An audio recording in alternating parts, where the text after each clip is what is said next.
Hey everybody, this month's episode of the Rahdo Talks Through podcast is brought to you by Elf Creek Games and their new upcoming game, Santa's Workshop. It's available for pre-order now in the US and will be available wider soon, and they're aiming for a Christmas 2023 release. So I thought, how appropriate for me to walk around in this winter wonderland I find myself in at the Grand Canyon and tell you a little bit about this game.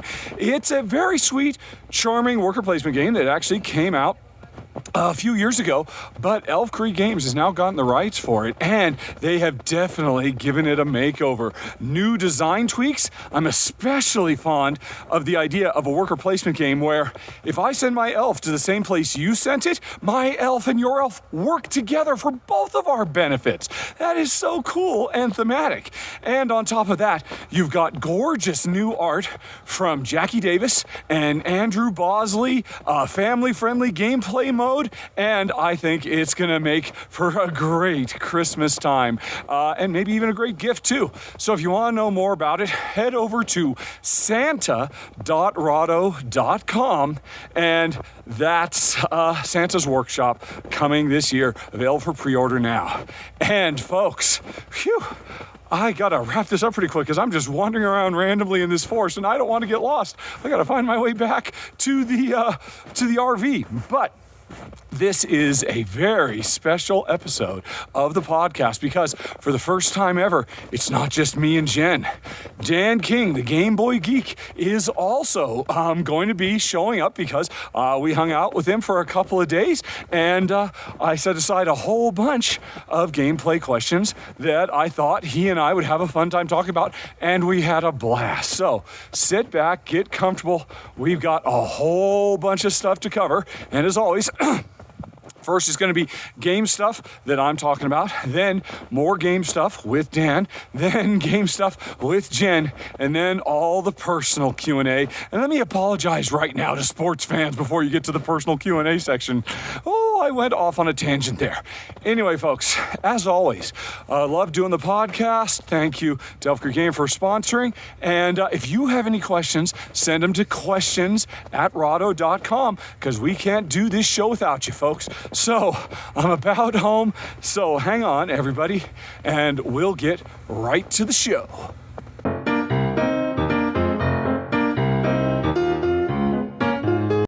Hey everybody, okay, here we are. We're at the Grand Canyon. I am surrounded by snow, but the sun has been coming and going. Jen and I had a really good day yesterday, getting out our e-bikes and zipping all over the place and seeing the canyon and doing all kinds of fun stuff. But today it's a little bit more cloudy. We're going to take it easy. Jen just took the dogs for a walk. She'll probably show back up at some point. And I've got to finish this podcast because I've already recorded all the stuff with Dan, which you'll hear later. I've already covered all the stuff with Jen, which you'll hear later. And it's time for me to hit some questions and answers. So get comfortable. I am. Here we go. We're starting with Andres, who notes that my channel more and more has become diluted with different contributors.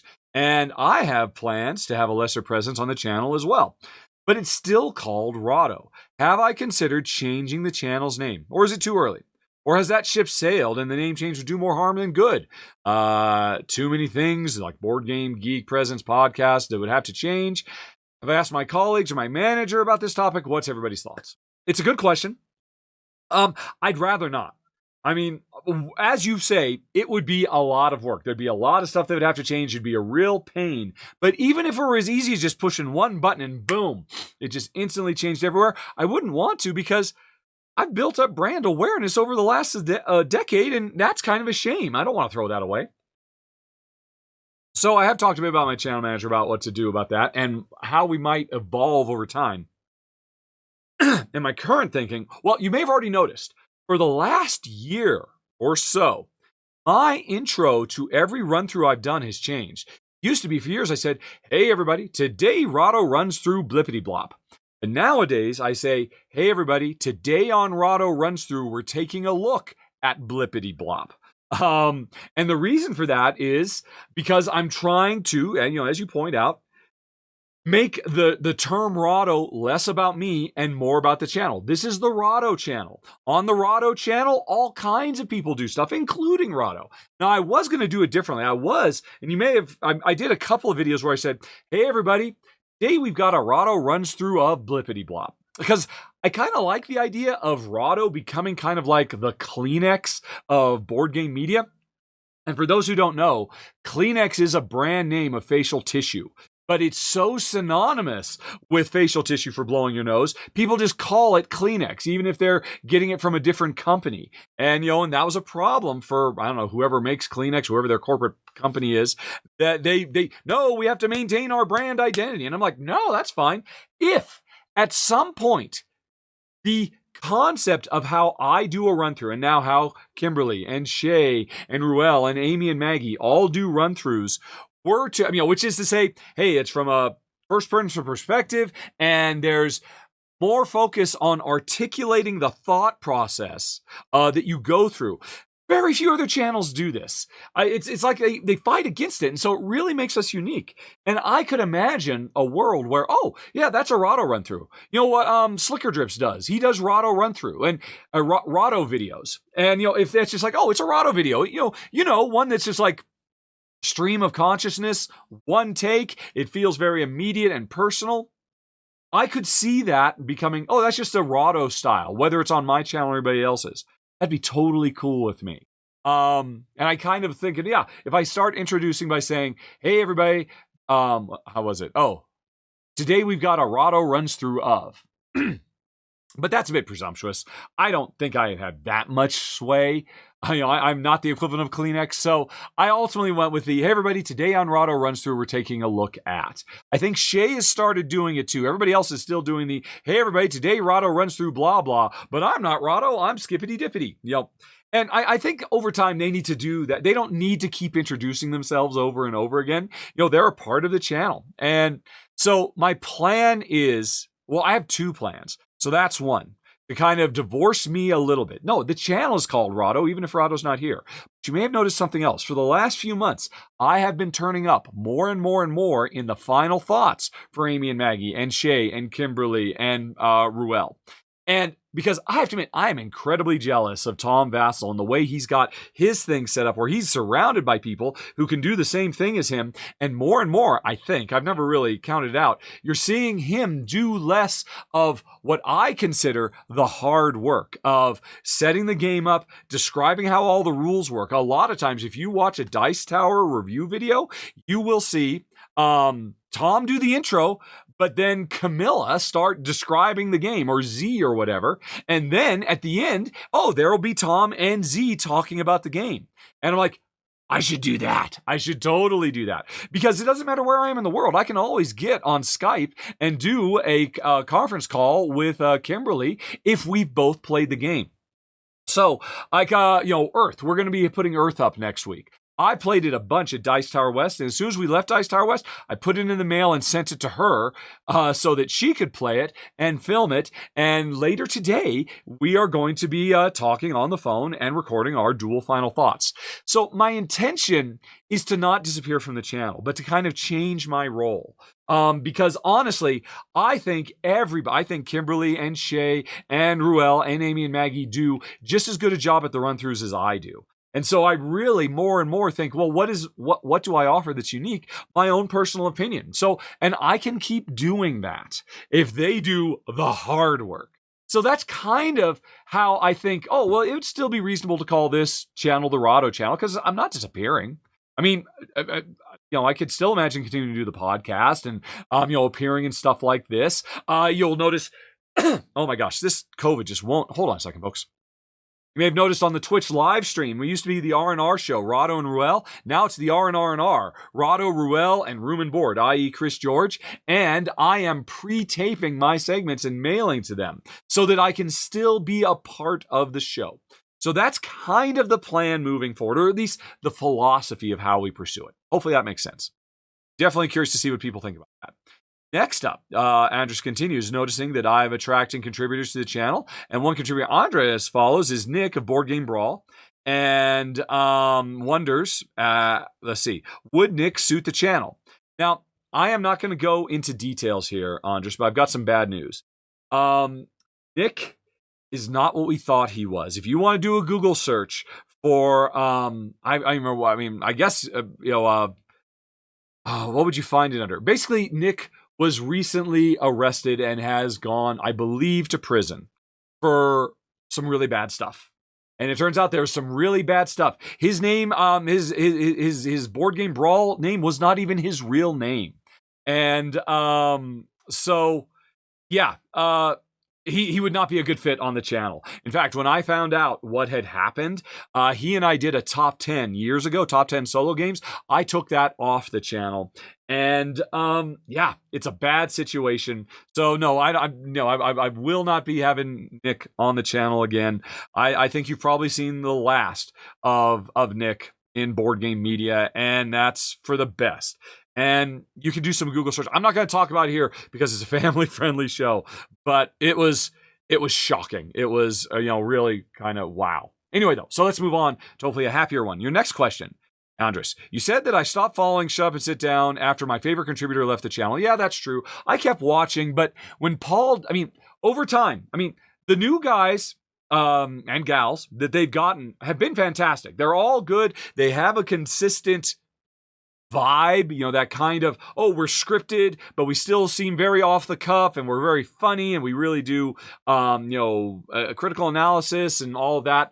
But Paul Dean was the only person on that channel I ever found myself agreeing with. And I think, I think they get it wrong more often than not for my tastes. And I find it kind of frustrating to watch the videos like, no, how are you leaving this part out? Or how are you just dismissing this other thing that makes this game so special?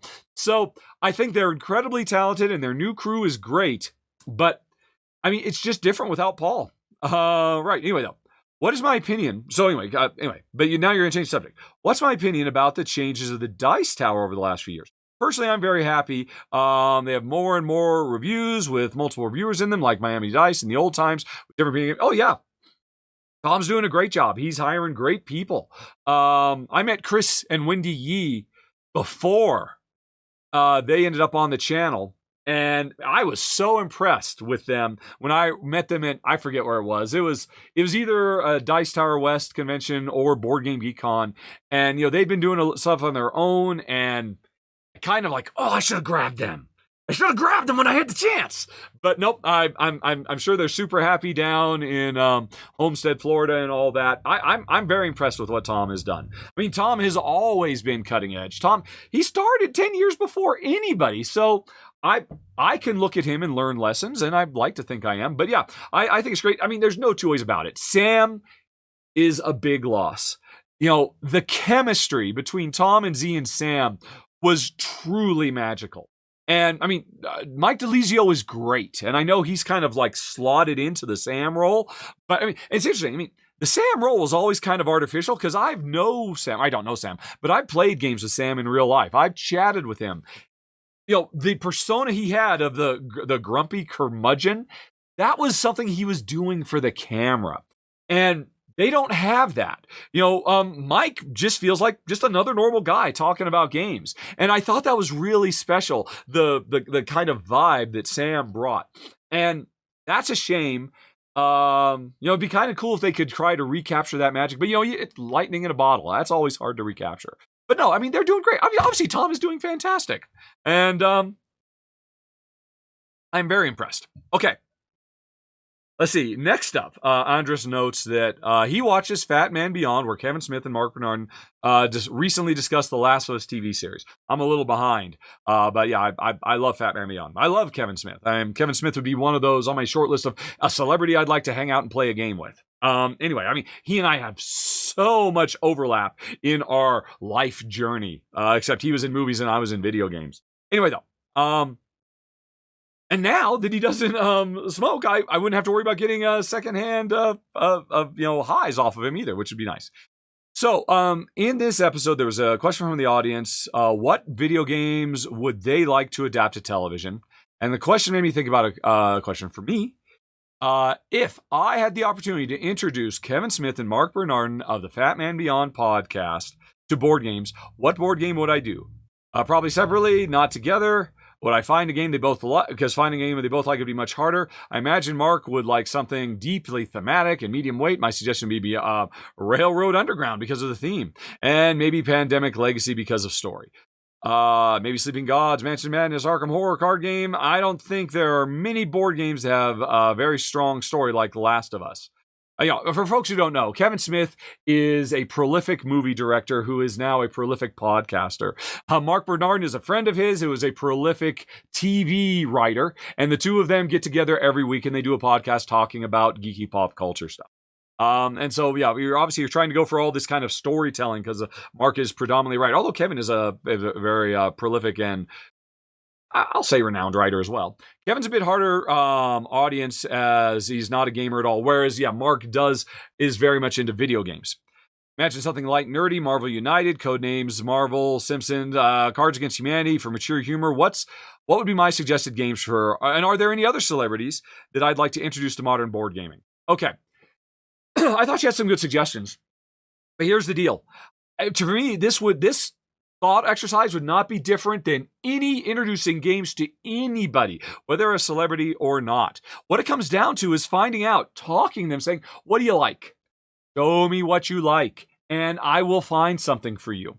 My immediate answer for both of them is Roll Camera, because they are both filmmakers. I mean, Mark has recently, done he's directed his first feature short, which I hope to see someday. So I think, first of all, I think as a general rule, cooperative gameplay is a much more valuable tool to bring people into modern gaming because you're working with people. Most average Joes have no idea that I can play a board game and work with somebody instead of trying to crush them like I did as a youth when I played Monopoly or Sorry or whatever. So right off the bat, it's more novel and interesting because they just don't expect cooperative gameplay.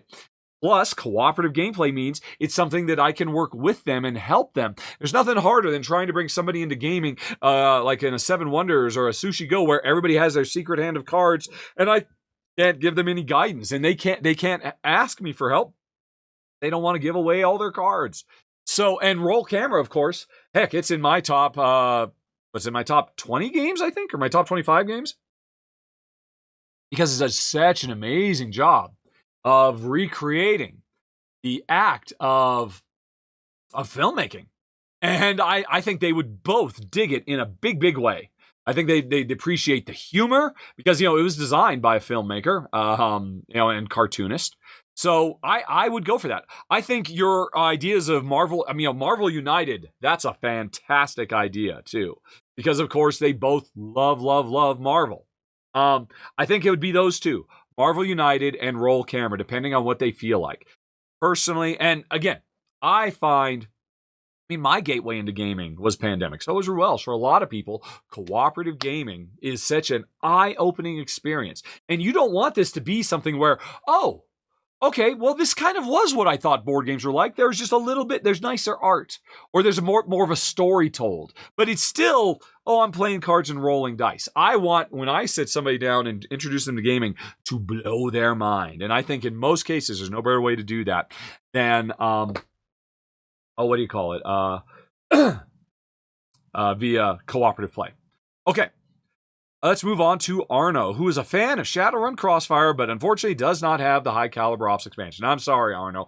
Don't feel too bad about it, though. That core game has so much in it. You will never... but it is nice to have the expansion. Base box is way too big for all the base box is way too large for what comes in it. Yes, it's basically just, 100, 120 cards in a gigantic... Obviously, they had planned on releasing lots and lots of stuff, and they were future-proofing it, but sadly, that never came to pass. Anyway, Arno continues that I've mentioned that I put everything in the little tiny expansion box. That is true. Question, how did I manage to cram the rule book, the booklet and manual in there? I don't. I have played enough Shadowrun Crossfire. It's one of those games that I do not need to have the rule. I've got it all committed to heart. You're right. The rule book would not fit. And if I ever needed it, if I needed to check something, I would just quickly download the rule book as a PDF on my phone and check it. So you're right. To answer the question, I didn't fit everything in. I fit in all of the cards, the player cards, the sheets that represent the different missions, but not the rulebook, because it wouldn't all fit. Next up, Arno wonders, says that I've mentioned in my final thoughts that Pilgrim improved over other Moncala games, including Trajan. So given the choice, without any nostalgia affecting things, would I rather play and own Trajan or Pilgrim? That is hard to say for sure because I have not played a full commercial release. I've only played a prototype of Pilgrim. So it's kind of not fair to compare the two. And man, my throat. I'm going to cough for a second. I'll be right back. And I just noticed when I pause and unpause, I could accidentally delete all my text. Anyway, I think there's definitely a possibility. But I couldn't say right now. And you're right. I mean, it's hard to extricate the nostalgia. Pilgrim is really an impressive game. But, Trajan has like 5 different games going on at once. And I really respond strongly to that. Pilgrim isn't quite so strong there. And also, I think if I recall correctly, Pilgrim had a slightly stronger focus on area majorities and area control stuff. I mean, Trajan has it somewhat, but not near as much as Pilgrim. So that might keep Pilgrim down lower than Trajan. All I can say at this point, having only played the prototype a couple of times and then sent it on to whoever filmed it next, is there's definitely a potential. It was a really impressive game. Okay. Finally, Arno points out that Red Cathedral is a wonderful game. Checks all the boxes Arno loves, but having played it 3 times this month, couldn't enjoy it as much. Because, hey, we're building a cathedral in Russia while Ukraine and Russians are destroying, while in Ukraine, the Russians are destroying everything in sight. All I could think of is, what a great game. I love it. Those expletive Russians. Really takes the fun out of the game. Am I being ridiculous? Any thoughts? I'm sure some people would say you're being ridiculous. I don't think so at all. I think that makes perfect sense. I think that makes you a more well-rounded individual that has a strong enough sense of empathy for the plight of others that it affects your day-to-day life. It certainly does that for me as well. I wear that as a badge of honor, quite frankly. And I know a lot of people say, oh, it's just a game, it doesn't matter, or you should separate real life from, pursuits. And I'm not begrudging anybody who tries to separate stuff like that. But no, you're not being ridiculous at all, Arno. It's perfectly reasonable. Now, of course, the much more egregious issue is, what was it? Catherine? Is that what it was called? A game that came out from DLP and that was republished by Capstone. Man, I really wanted to play that game. I have that game. I bought that game because I wanted it so bad because it looks really, really good. I think it's just called Catherine.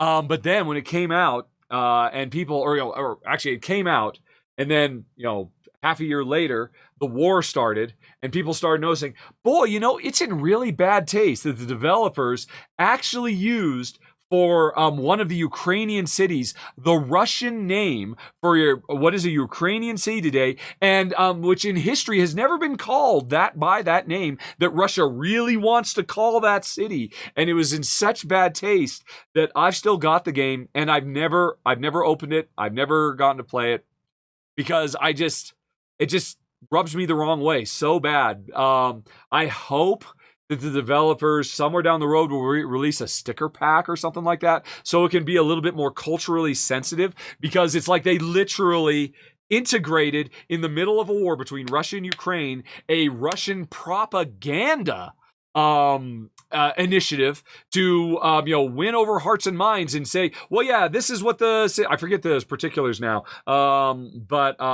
yeah. So yeah, no, I have those kinds of responses too. I think it's completely reasonable. And yeah, and don't worry, there's lots of other games. There's lots of other games to play out there. Red Cathedral is a fantastic game. Its expansion makes it even better.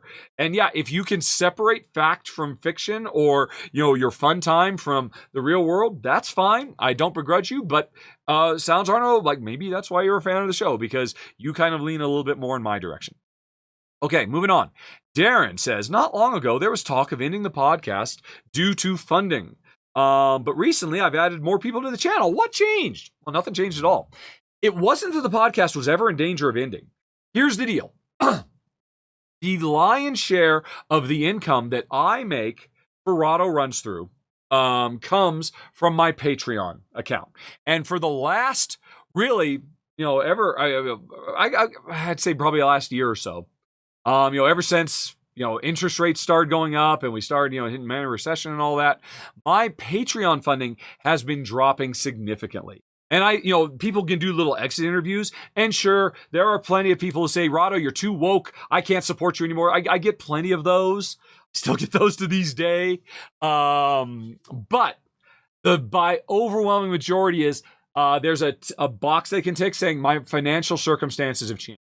And of course, I always say, folks, do not worry about me and Jen. Do not support me and Jen if it's at the expense of your family, because prices are still sky high and, interest rates are still being raised and all of that. So anyway, my monthly income has dropped by like 30%. And that's a huge hit for me and Jen, but that's okay. Here's what, when it crosses certain thresholds, basically we end up losing some of coverage of the show. It's, hey, when we earn this much a month, we do this. When we earn this much a month, we do that. I mean, you can go to patreon.com/Rahdo and see where everything is unlocked. And when we dropped a certain threshold, it was at the threshold saying, oh, well, because we're making this much a month, Jen will sit down for a couple of hours and join me for the podcast. And this podcast takes forever. I mean, this takes me probably 10 or 15 hours all told to do this podcast for you every month. And so when we dropped below the funding threshold, what I said to the Patreon backers is, hey, here's what I can do. I can shift around those goals so that I will do one less run through every month. And instead of one less run through that I would normally do, instead I'll continue to do the podcast. So it was never any danger. I just was asking them, what do you value more, folks? Would you rather have one less game covered every month and still keep the podcast? And the answer was overwhelmingly, please keep the podcast. So I was going to jostle things around and say, okay, that's one less run through I will film every month because my funding has dropped so bad. And because the world is going through a financial crisis to this day, and that's totally understandable. Again, please, anybody who used to support me think, oh no, Rahdo's in trouble. We're fine. We're okay. We can afford to lose 30% of our income. Anyway, we'll come back to that in a second. So I was going to make this shift, but then, who is it? Elf Creek Games stepped up and said, hey, we really love the podcast. How about we sponsor it for the next 6 months? I think it was 6 months. Maybe it was 9 months. So anyway, so that's the situation. Now, you mentioned, well, all these other people are coming on board. Here's the deal.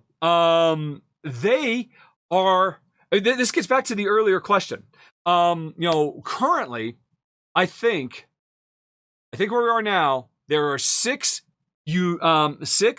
retail edition, let's say, games that are run through very much. Oh, Jen just got back. Hold on a second, folks. The dogs probably need some toweling down. I'll be right back. Okay, folks, that took a bit longer than I thought. I think it's an hour later, and I've completely lost track where I was. Okay, we were talking about this. Right. So, what was I just saying? I think I was talking about Patreon. So anyway, with the level of funding I've got through Patreon, actually, we are right now where we only cover 5 games a month, right? We're below that threshold to do a 6th game. Used to be, 2 years ago, we were up, at the threshold to cover 8 games a month. And now we're down to 5.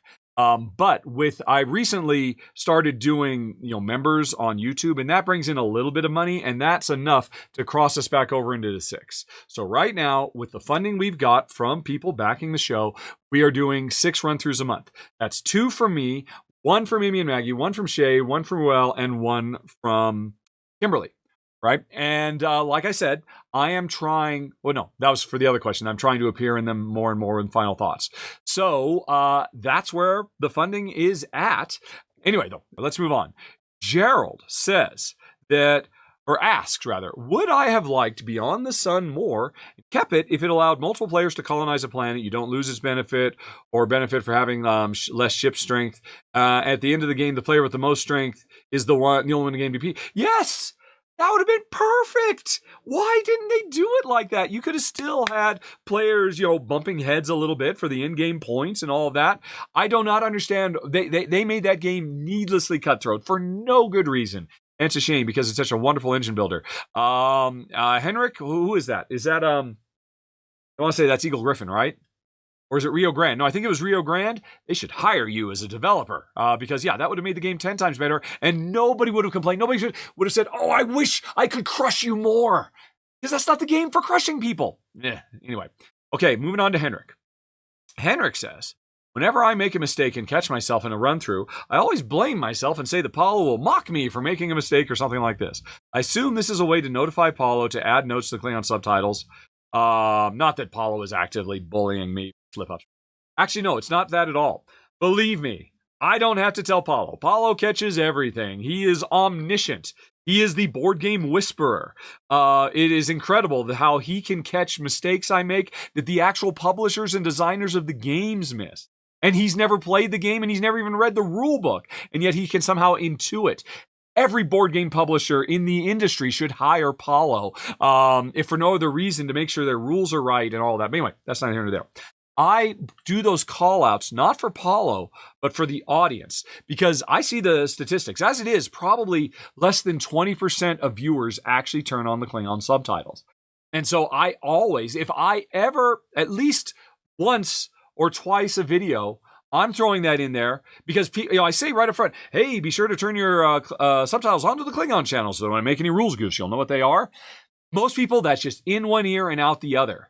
But if at the moment I notice myself making a mistake and I say, folks, this is the kind of mistake that Paulo is pointing out, and he's hilarious. I'm actually trying to do a sales pitch so more people will turn on the Klingon subtitles because it's so easy. You just got to push one button. If you have a keyboard, just push the letter C on your keyboard and that will turn them on. But anyway, that's why I do it. Paulo does not need my help. I need his help. It's the other way around. Anyway, continuing, Henrik says, it pulls me out of the run-through. It's kind of like breaking the fourth wall and reminding me that it's a run-through while I was being immersed in the world and the presentation and the energy. Any chance of toning it down? You know what? I'll stop doing it when I get to 50% subtitle activation. And I should say, it has been getting better. It used to be, when Paulo first started doing it, like 5% of people. So getting close to 20% is great. But honestly, that's why I keep doing it. I'm sorry it brings you down. It's only once, maybe twice in a given run through. But anyway, that's why it's there, and I do think it is important because I pay Paulo pretty well to do that stuff, and I want people to see it because I don't want people to get the wrong impression. I mean, it's a shame how many people view my videos as a learning tool. They are not a learning tool. They are a purchasing tool. They are to help you decide if you want to buy the game. Yes, watching my run through, I think, helps you read the rules yourself, but they are no replacement for reading the rules. So, I think it's really important that more people turn those on. Plus, Paulo is hilarious. I love, how he just calls me to task for it. I think they're great. Anyway. Right. Oh, feel free to ignore if you disagree or ask the Twitch crew what they prefer. Anyway, that's why it's happening, Henrik. Okay, moving on. Jack says, after researching Faiyum, I decided against buying it. Concordia is one of my favorite games. Well, you have good taste. So I thought Faiyum would be an obvious buy, but it looks somehow less thematic and less elegant. I would agree. I would say that is very true. It is at once less thematic and less elegant. And that's a hard thing to pull off when you're talking about, it's got, no, I'm going to say it's more thematic. It's got the little crocodiles. It doesn't get much, it is definitely less elegant. I would say it's more thematic, but it's still kind of in the same ballpark in terms of thematic integration. It's still a largely abstract exercise. Anyway, though, usually those would be trade-offs, so it became an easy pass. As such, I was surprised, going back through my final thoughts, when I said I might rank Faiyum over Concordia. I do think the card gameplay of Faiyum so builds on what Concordia does and so improves it. It's absolutely amazing. Shay just recently did some coverage of Faiyum for his channel, and I was watching him, and I was reminded when he was saying, "Oh my God, the card play in this game is so amazing," and it really, really is. I think in terms of design, it is superior to Concordia. with one caveat, which I bet we're coming to, aren't we? Alrighty. Looking at your rankings, that doesn't pan out. In fact, Faiyum is much lower than Concordia, near the bottom of the 8s, while Concordia is in the upper half of 8s. Why do I think Faiyum could be better in my final thoughts and ended up dragging it down relative to Concordia? Because I would argue Faiyum is the superior game for higher player counts. The problem, and you watch my final thoughts, you know my problem with Faiyum. When you play it 2-player, the river of cards does not refill fast enough. Those cards often sit there static, waiting for players to do them. Because there is a thing in the rules that says, I forget, it's been a while since I played. But of course, I talk about all this in the final thoughts. That basically, what is it? When you're playing at the lower player counts, or at certain thresholds, under certain thresholds, 2 cards will get removed from the river to keep new cards coming in, right? And I've only played as a 2-player game, but I bet you at a higher player count, that's all you need to keep that river fresh and keep it flowing. But in a 2-player game, it's too slow. And for me, and I am rating the game on the official rules. Consider it an official Rahdo variant because I've tried it and it works great. In a 2-player game, if you change that rule to where 3 cards come out of the river instead of 2, then it speeds things up. The game goes faster. There's more exciting opportunities. You feel more tension because in the 2-player game, you didn't feel the tension because there weren't 3 other players grabbing all the cards and making them disappear. So, and it's no secret, I've mentioned this many times, it often seems that Friedemann Friese, the designer, 2-player is not his primary focus. And I think he missed a big trick here with a little tweak like that. And here's the deal. I would never rate the game on that because it's not an official rule. And I've talked about this many times. I only rate my games officially based on the official rules. On the unofficial rules, for 2-player gaming, with my tweak, Faiyum is superior. But those are unofficial. So that's why you're seeing that discrepancy there, Jack. Okay, then Jack moves on with an entry for borderline objectionable themes. I can feel free to disregard, but let's take a look. Let's see. I was talking last podcast, I'm sure because you asked about Santa Maria, coming out of my collection. And, Mombasa, Maracaibo, Anno 1800, game that gets a lot of flack for basically not grappling with the subject matter that they put out there. Although Anno 1800 does not fit under that. But you're right. I think some people, like Shut Up and Sit Down, they totally missed the boat on that and thought Anno 1800 was being very flippant and dismissive of the issues of colonization in games, when in fact, no, it's a game that is more plugged in to the reality of colonization and does something meaningful and artistic with its design. And I couldn't believe Shut Up and Sit Down totally missed that. Sorry, that's neither here nor there. But anyway, so I've defended Anno for managing an alternate history, and I've had similar things to say about Pfister's games. But what about the American West games? Where do I personally think the line is? And then you gave me a very handy link, which I'm sure just takes me to every board game on Boardgame Geek that is Old West, right? Let's go on ahead and open it up. Here it comes. It's coming. It's coming. It's not coming. Is the internet still on? Starlink gone down? Oh, this is taking forever. All right. Oh, Jen's just right over there. She's got internet. Okay. I don't know why this is taking forever. Is this Boardgame Geek? Let me just open up another page. Just go to YouTube. And, yep, YouTube opens up instantly. All righty. Apparently, Boardgame Geek is a little slow right now. But thank you for the link, Jack. I'll just leave it in the background and maybe it will show up. But right now, we're still just sitting on blackness. Filming today, of course. And I have my internet on the road. I have my Starlink, so I could avoid these kinds of problems. Why is this happening to me? Let's see, let me look at another webpage. Yeah. Sorry. Yep. Other changes are working. I'm still, Boardgame Geek just will not open this list. And oh, wow, look at that. Okay. Server error, a temporary error, could not complete the request. Try again in 30 seconds. So, okay. Boardgame Geek's database must be getting some jiggery pokery done to it or such. Anyway, I'm sure it was a great list of basically every game that's flagged as an Old West game in Boardgame Geek. Okay, so let's go back to Word, shall we? All right, here it is. Boom.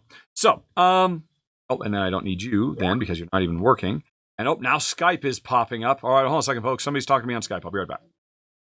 Okay, that's done. I mean, nothing on Board Game Geek is completely down at this, which is kind of a bummer. Anyway, though, so appreciate it might be in flux. Some answer might be I don't know. It's always interesting to hear your thoughts. It is a good point, Jack. It is so easy, especially as a red-blood American who grew up on cowboys and Indians, shooting it out at the OK Corral and all this stuff that is so problematic and yet was so ingrained in my culture. As you know, I was born in '69, so the story of America's colonialization of this continent is filled with just as many harrowing tales and, horrific man's inhumanity to man kind of stuff. And it's so easy for us to just completely dismiss that out of hand. It's interesting, in fact, that it was what was it? Pfister's game, Great Western Trail. The first edition of it included engaging in trade with the Native Americans. And it was implemented to try to encourage a positive look there, because there was trade between both sides, but that trade was often very one-sided, and the game didn't really reflect that. And so ultimately, it was interesting that for the reprint, they just took that out and replaced them with outlaws. And I was really surprised because everybody said, "Oh, well, I guess job done. That makes it okay to just ignore it altogether." But to me, that was like, well, aren't you just kind of erasing the Native Americans and taking their agency away? I mean, I appreciate why they didn't want to redesign the game, to try and do that, but that was kind of an odd thing to me. And but that's really kind of it. Games haven't really grappled with this at all. And yeah, I don't have a good answer. I'm not gonna, human beings are not always consistent. But yeah, I this is something I'd have to grapple with, and honestly, I think you got me, Jack. I'd have to think about it a little bit more. So, it's food for thought, definitely. Okay, moving on though to Joseph, who wonders, have I ever considering covering BIOS Genesis by Phil Eklund or its sequels? Genesis does have a co-op and a solo mode.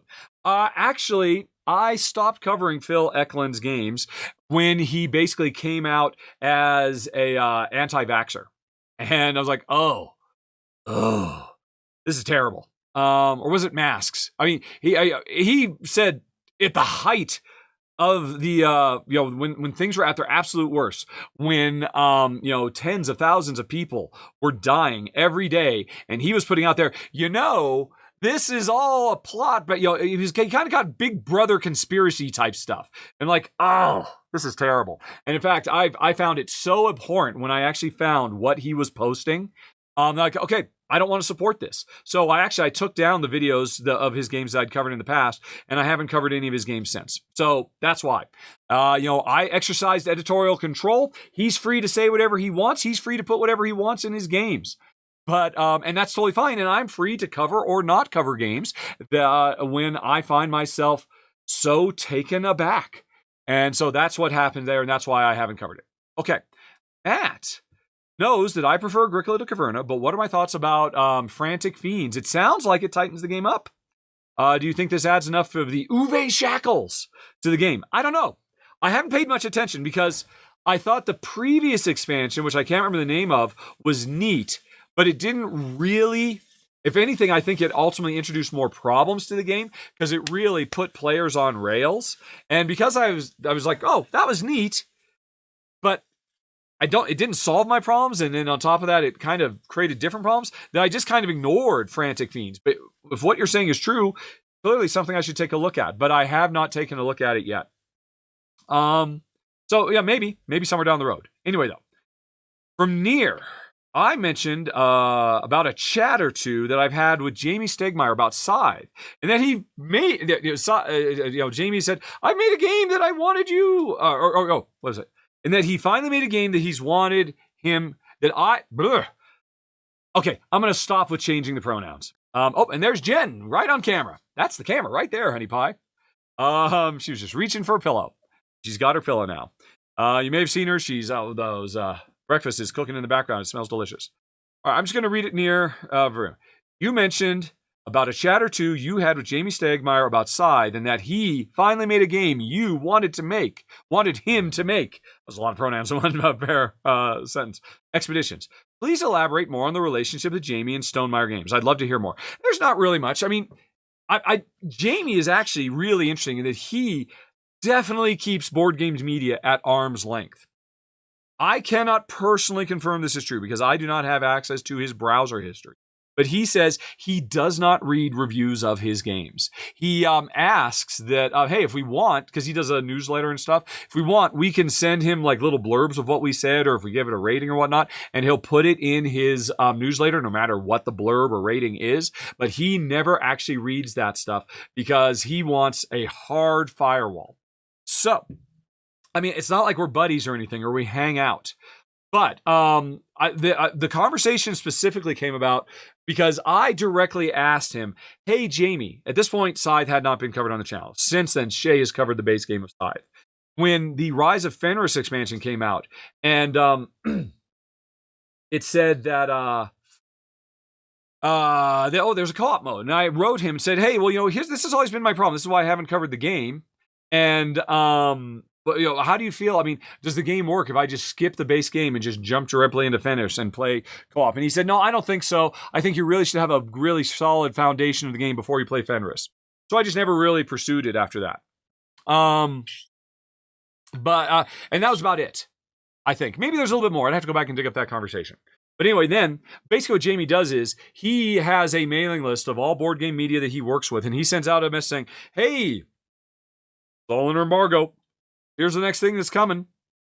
Let me know if, 1, you'd like to cover it, and 2, you could get covered by this date. And if not, don't worry, I'll catch you later. And here's a little bit about the game. Here's some pictures. Here's what the box cover looks like. And when I got that one about expeditions, and I said, oh my goodness, this isn't your daddy's side, is it? And I basically replied to him, and he said, yeah, this is one I think is going to work for you because all of that stuff came out. And even though it only has a little bit of player versus player. So that was about it. That's the extent of my relation with Jamey Stegmaier. When he sends out those new emails for Red Rising or whatever it is, usually my answer is, oh, hey, sounds cool. Definitely put me on the list. But in a few cases, it's been, oh, do you think I'll like this? Or do you think I'll like that? Because I don't want to waste Jen's and my time playing a game we're not going to like. And he just gives me a pretty quick answer as best he can, but he doesn't really want to dive deep because he doesn't want to manipulate me or affect my personal opinions of the game. It's like really important to him to keep that firewall up. So that's about the extent of the relationship, if you call it that. Okay, and then I think this is it, isn't it? Yes, then we get on to Dan's stuff. So, Nir's last question. One of the things that Nir appreciates about me reviewing games is my sharp insight on how they can be improved. The developer eye. And following my house rule suggestions that more than once improved a game for Nir. Nir suggested in the past I should do a top 10 house rules video. But I think it could be much more. Nir recently saw Paul Grogan, who Nir supports, started a house rules geek list, which I thought was a great idea and immediately thought about you. I'd love to have a collection of Rahdo's house rules. Would you consider something like this? That's so much work, Nir. Because here's the deal. It is very rare that I like a game enough to keep it even if I can only find it satisfying with house rules I implemented. It's a short list. I mean, we just talked about one, Faiyum. Faiyum makes that list. The white cycle for time stories made that list. Carcassonne the Castle makes that list because that's that stupid rule of, hey, draw your new tile at the beginning of your turn instead of the end of your turn. That's so dumb. So, of course, you draw at the end of your turn so you have time to think. Ugh. Why do they keep doing that? It's such a weird rule. And, okay, you know what? Hold on a second. Let's see if Board Game Geek has come back. Let's see if it's back up in it. Come on, Aldi. All right, it's spinning, and it's not back up. What I want to do is I want to go to rank.rahdo.com and look at the lower end of the ranking, where I would find games that I've kept, but that I've ranked low because of the official rules. No, but Board Game Geek is still dead. Oh, what a terrible timing. All right, anyway, doesn't matter. Where are you? Back to work. Right, there we go. I would be willing to bet there's less than a half a dozen games that basically fall under that purview. I talk about how I would change games all the time. For people who say that, Rahdo never is critical or critiques any game, hogwash, I say. They've watched like 3 videos and randomly and have refused to engage, and probably completely ignore the fact that I critique those video games in those videos too, because they just had a preconceived notion that I'm a shill and a sellout and all that, whatever. But I would have to go through, what am I at now? I think I've done over 2,000 run-throughs now. I can't go and figure out what potential house rule did I make for all 2,000s of those videos. I can't do it. And again, whenever I think of something that, because normally when I say, I think this would be a lot better. Now here's the deal. Often the developer then goes and does some testing and said, oh my gosh, he's right. That does make the game better. Like a great example is Red Raven Games. They've made, Ryan Lockett has made several changes to several of his big games based exactly on the feedback I gave when I was filming a prototype run through. And then it turns out, the final game came out and they changed the rules based on what I said. That go on this geek list, I guess, but I don't remember what they all are. I can't even remember the one I was thinking of, the pirate one, the privateer one. Oh man, my brain is Swiss cheese. It just doesn't work this way. So I think it's a great idea. But you know what? Paul has a much more, apparently his brain is more of a steel trap than mine is, that he could even come up with that list. So I think it is a great idea, but that's why I don't think I'd be doing it. Okay, and we are done, folks, with the beginning. Now remember, as I said up front, there's a lot more game questions coming. So if you hang on, we'll be right back.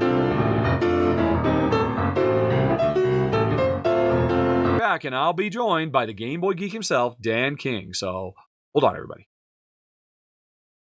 And we're back, folks. And as promised, I am not alone. It is Dan King, the Game Boy Geek. Yeah, baby. Hey, man. How you doing? Fantastic. It is so nice to have you in the studio. Yeah. How does it feel to be the first ever co-host to this podcast other than my wife, Jen?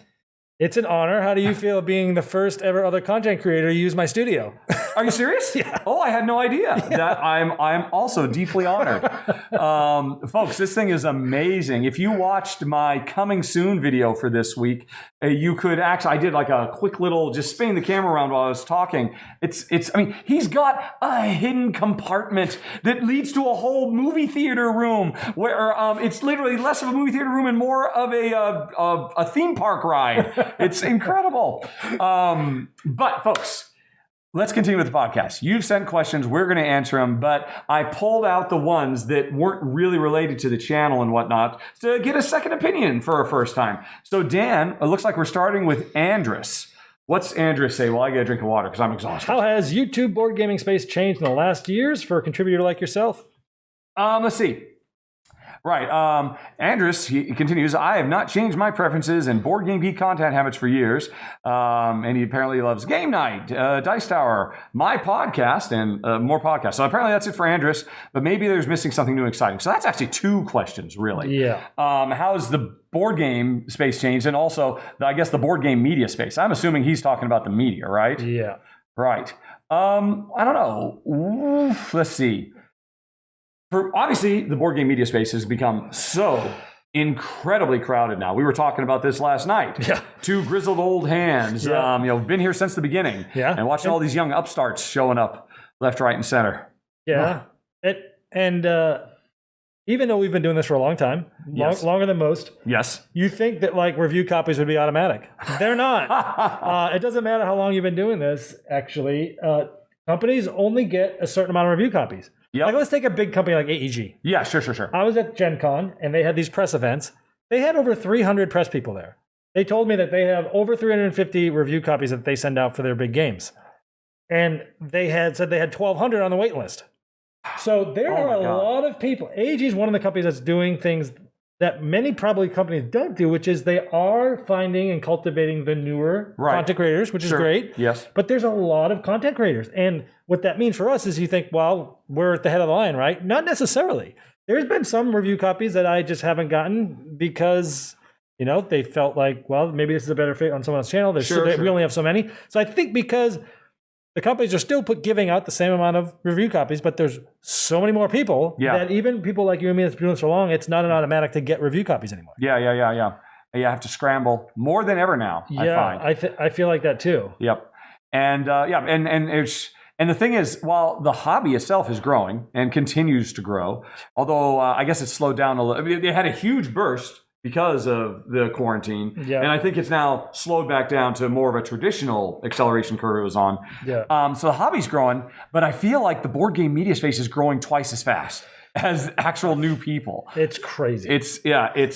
I mean, every day, somebody who is incredibly passionate about games gets on camera with their spouse and says, well, hey, here's my board game basement, and here's what we're talking about. And there's just so much content to consume. At some point, I don't know, I guess it's going to reach a breaking point. It has to. It's because there's so much out there, which means people aren't going to be getting as many views because it's going to get spread across, right? Right. When you're first starting, you don't realize how much work it is. And which is why when people start doing this, they do it for maybe a year and a half, maybe even if that, and then they stop because they realize, A, this is way more work than I thought it was going to be. And B, why am I doing it if, to get 200 people to watch a video, So I think that will help it level out a little naturally. Well, of course, the industry is going to be contracting now, too. We're talking about the changing board game space. Yeah. What have we had just in the last few weeks? Fun Again Games. The OG of online board gaming, the one that started it all, just closed down their online, or they are in the process right now of closing down their online store.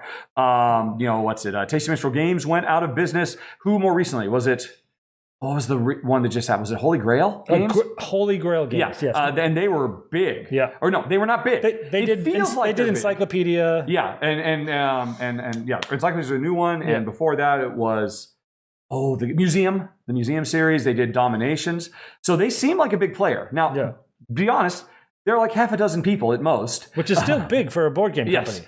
And they have had to close up shop. And I think that's just the canary in the coal mine. Yeah. The industry itself is going to go through a cooling down period for the next few years. Yeah, we were just talking about this last night, actually, off camera. Just a spur of the moment thing that last year, Q4 was the first time in a long time where big companies like Hasbro and such were presenting losses in the fourth quarter, right? We've been seeing growth, huge growth. All of a sudden, Q4 last year, which is supposed to be the best quarter of the year, they posted a loss. That has shaken up things that even I have seen this year as just running the business of a channel. I've seen it impact already, that people are already pulling reins back because of what they've seen, and they're trying to prepare and feast or famine for leaner years. Yes, so it's already impacted me from a running my channel. Right. So, me too. It's interesting. Just on retail. I feel like a month ago, I think it was Barnes & Noble, it might have been Target, they were blowing out copies of Ark Nova for $10. That's crazy. A copy. Because they thought, it's never going to stop. And all of a sudden, no one's buying these. These super hyper expensive big games full of cardboard. Yeah. And, the whole thing is slowed down. So I think you're going to see Barnes & Noble pulling back. We were seeing all these prestige games showing up more and more. So I'm not saying we're about to go through a dark time. It's just, there was no doubt about it, a ridiculously accelerated, adrenaline shot because people were buying games in mass, just in no time. So, what are you skipping ahead? You're skipping way ahead. What are you doing, man? Oh, wrong one. Oh, there we go. Yeah, we're still in Andrus. We haven't even gotten to the second question yet. Welcome to the podcast, pal. There we go. But you're fitting in great because, we just keep on talking. There we go. So... because that acceleration has stopped, it's going to feel like maybe a mini crash, but I think it's just more of an adjustment because this is not like the 80s with the Atari 2600, where it got so popular, there was so much shovelware that all of a sudden, it just couldn't, and the whole thing just really overnight collapsed. Right. Because the thing is, we're not seeing shovelware. We're seeing lots of publishers, popping up all the time. Stuff. All of them putting out great games. Yeah. Yeah, it's it's rare that there's a real stinker, and the real stinkers are really obvious and easy to avoid, quite frankly, if you do any kind of due diligence. So I think it's going to be an adjustment, and it'll be an interesting couple of years, and probably a bit rocky. And we haven't seen the last of publishers going under. We just talked about how many content creators are now and stuff, and we talked about things sort of leveling out. Yeah. That's also going to happen because as they tighten their belts, there's going to be less review copies, there's going to be less everything, and it's going to settle a little bit. Yeah. So I don't know, Andres, if that's what you were looking for, but that's kind of our perspective. Looks like you just want to know, hey, what channel should we be? Because yes, what are we missing out on? Who do you like to watch, Dan? I'm an old schooler. Okay, yes, we're both very old. I got to be honest. Because I spend so much time creating content, I don't spend as much time consuming content as most, I would say. Right. And we've been doing this for so long that I tend to stick with the OGs, right? I still watch the Dice Tower. I still watch you. I still watch Rodney. I still watch the Secret Cabal. I like Blackboard Gaming. He's great. Yeah, he's my buddy. His wife. Yeah. I watch Jamey Stegmaier's channel. Oh yeah, the best my favorite mechanisms. That's that whole series. I was actually bringing up the logo on the TV up there. I was going through the subscriptions to get to yours so I could bring up your logo. And I was like, hey, Man vs. Meeple, I watch them still. All pretty much the people, and it's sad because I do want to watch some of the younger people. I just don't have the time to stumble upon. A new one I did stumble upon lately. Okay. Boardgame Bollocks. Boardgame Bollocks. He is a rude. Obviously, he's British. He is, and he's rude and crude, and it's typically not a type of humor that I would find entertaining. I find him hilarious to the point where I'm the type of person I watch MPI, no pun included. Okay, yeah. And his style is more that entertainment factor, right? Okay, sure. And typically, when I watch a video for a big board game, I want to know information. I don't want you to pretend you're a comedian. Now, I will say, MPI does a fantastic. Sure, I love his work, but generally speaking, I don't like that style. I want give me the facts, enough with the facts, ma'am, like Dragnet, right? Exactly. And so I stumbled upon one of his reviews, and I've subscribed recently. I've been watching all this stuff. He's rude and crude, but he makes me laugh, and it gives me entertainment in a way that I haven't gotten it before. And I don't even think he's trying to be entertaining. It's just him. I run a family friendly channel. Sure, of course. He's cussing. He's saying silly things. He's using crazy analogies, and it just makes me laugh. And he does great B-roll footage. That's a new one that I've been watching. It's not for kids, so if you have kids, don't watch his channel. I can think of two off the top of my head that I have recently fallen in love with. I mean, one of them's been around for quite a while. Actually, they've both been around for several years, and I think they're really starting to catch a little bit more steam. Shelfside, which is a couple of young guys. I think they're in Southern California, Daniel and Ash. And I would say, people often talk about, hey, why isn't there more real critical board game analysis? I think if you haven't seen Shelfside, you're missing that, because they just recently, or are about to, I think, put up a video having finished all of Frosthaven. Oh, wow. They are now putting up their video. And so they can they do really deep dives. They did it that fast? Yeah, I mean, they're hardcore. I mean, they really kind of got noticed because they were doing all kinds of skit videos about Gloomhaven and, Mind Thieves be like kind of funny videos and whatnot. But they've got really good analytical chops, and they are not... they're not jerks about it, like some channels I won't name, but they're more kind of constructive criticism, and I really appreciate that. And I've got a really great sense of humor, good production quality, and then the other one, I love Board Game Ramblings. Oh, I like them too. Oh yeah, I watch them. Hey everybody! Yep, Johannes. They are great. I like them too. My favorite show they do is Keeper Call. Yes, I love that too. They get the little things up and they just go through their recent collection. They have not discussed anything beforehand other than just having played the games. They've got a keep and a call sign, and they say 3, 2, 1, and then they talk about it because they often surprise each other with what they want to keep or not. So, you know what's funny is you just say that. It's so funny because you just mentioned them and it just dropped my mind. I do subscribe to them too, but when it's hello everybody, and it's funny how that sticks with you, because yesterday we were doing the playthrough and he said something. He didn't say hello everybody, but he said something and then said everybody, and I went, oh my gosh, I just felt like I was in one of your episodes, but I saw it live. It almost felt really cool. Yeah. And those things stick with people. As silly as it sounds, like mine's hello my friends, this is the Game Boy Geek. Hey, my friends, this is the Game Boy Geek. It's like, and Z Garcia, hey, everybody. Everyone has their little... Or hey, party people, Jeremy, not Salinas, Jeremy Howard. Yeah. So it's interesting. Those little intros are just catchphrases that actually do stick. What you talking about, Willis? I don't know who does that. Are you talking about different strokes? Yes, of course, yes. I was just making. I was like, is there a board game media person doing that? There's a reason this used to be the height of comedy in the 80s and 70s. Giving those catchphrases. So that's good too. Hello, everybody. Oh yeah, I like that. Okay, well, let's see. Moving on. What else did Andrew say? That was his first email, and then he had a second one. Board games very often portray parts of everyday life. Which board game connects with you personally the most, Dan? Maybe it represents something from your current or past life. For instance, Andrews is a car enthusiast and car racing games are his jam. Painter probably would choose canvas. Bird watchers have wingspan. Trey Parker's choice, roll camera. Of course, he points out I lived on a boat. Did I have cats and therefore I like Isle of Cats? Who knows? Well, what about you? I mean, what game or games really hits home for you? I mean, for that personal connection. A lot of them, but I'd say the biggest one, Baseball Highlights 2045. Oh, sure. Because I grew up at Fenway Park. I actually grew up in Boston. I don't remember at the time. I was too young, but my dad told me he took us to the park every day for 10 years to see Kyle Yastrzemski's 3,000th hit. And in Baseball Highlights, they took like some of the names and they mashed them. Like instead of Barry Bonds and Sammy Sosa, it's Barry Sosa. So I have a tie to the nostalgic value of the baseball players I grew up watching. And there's a card that I had in my Kickstarter at one point called King Yaz, which is Dan King, and then Kyle Yastrzemski. So I had like that whole thing. So it hits home with me because baseball for me is a very nostalgic part of my childhood. It's something that I shared with my whole family, my dad and everything. And the game is excellent. And so for me, I think that brings me back to like a warm, fuzzy childhood memory. Yeah. I have a similar thing. It's an older game, SOS Titanic. Oh, yeah. From Bruno Cathala. They just reprinted that. They just reprinted it, but I don't like to talk about it because I'm not too big a fan of who reprinted it. Oh, yeah.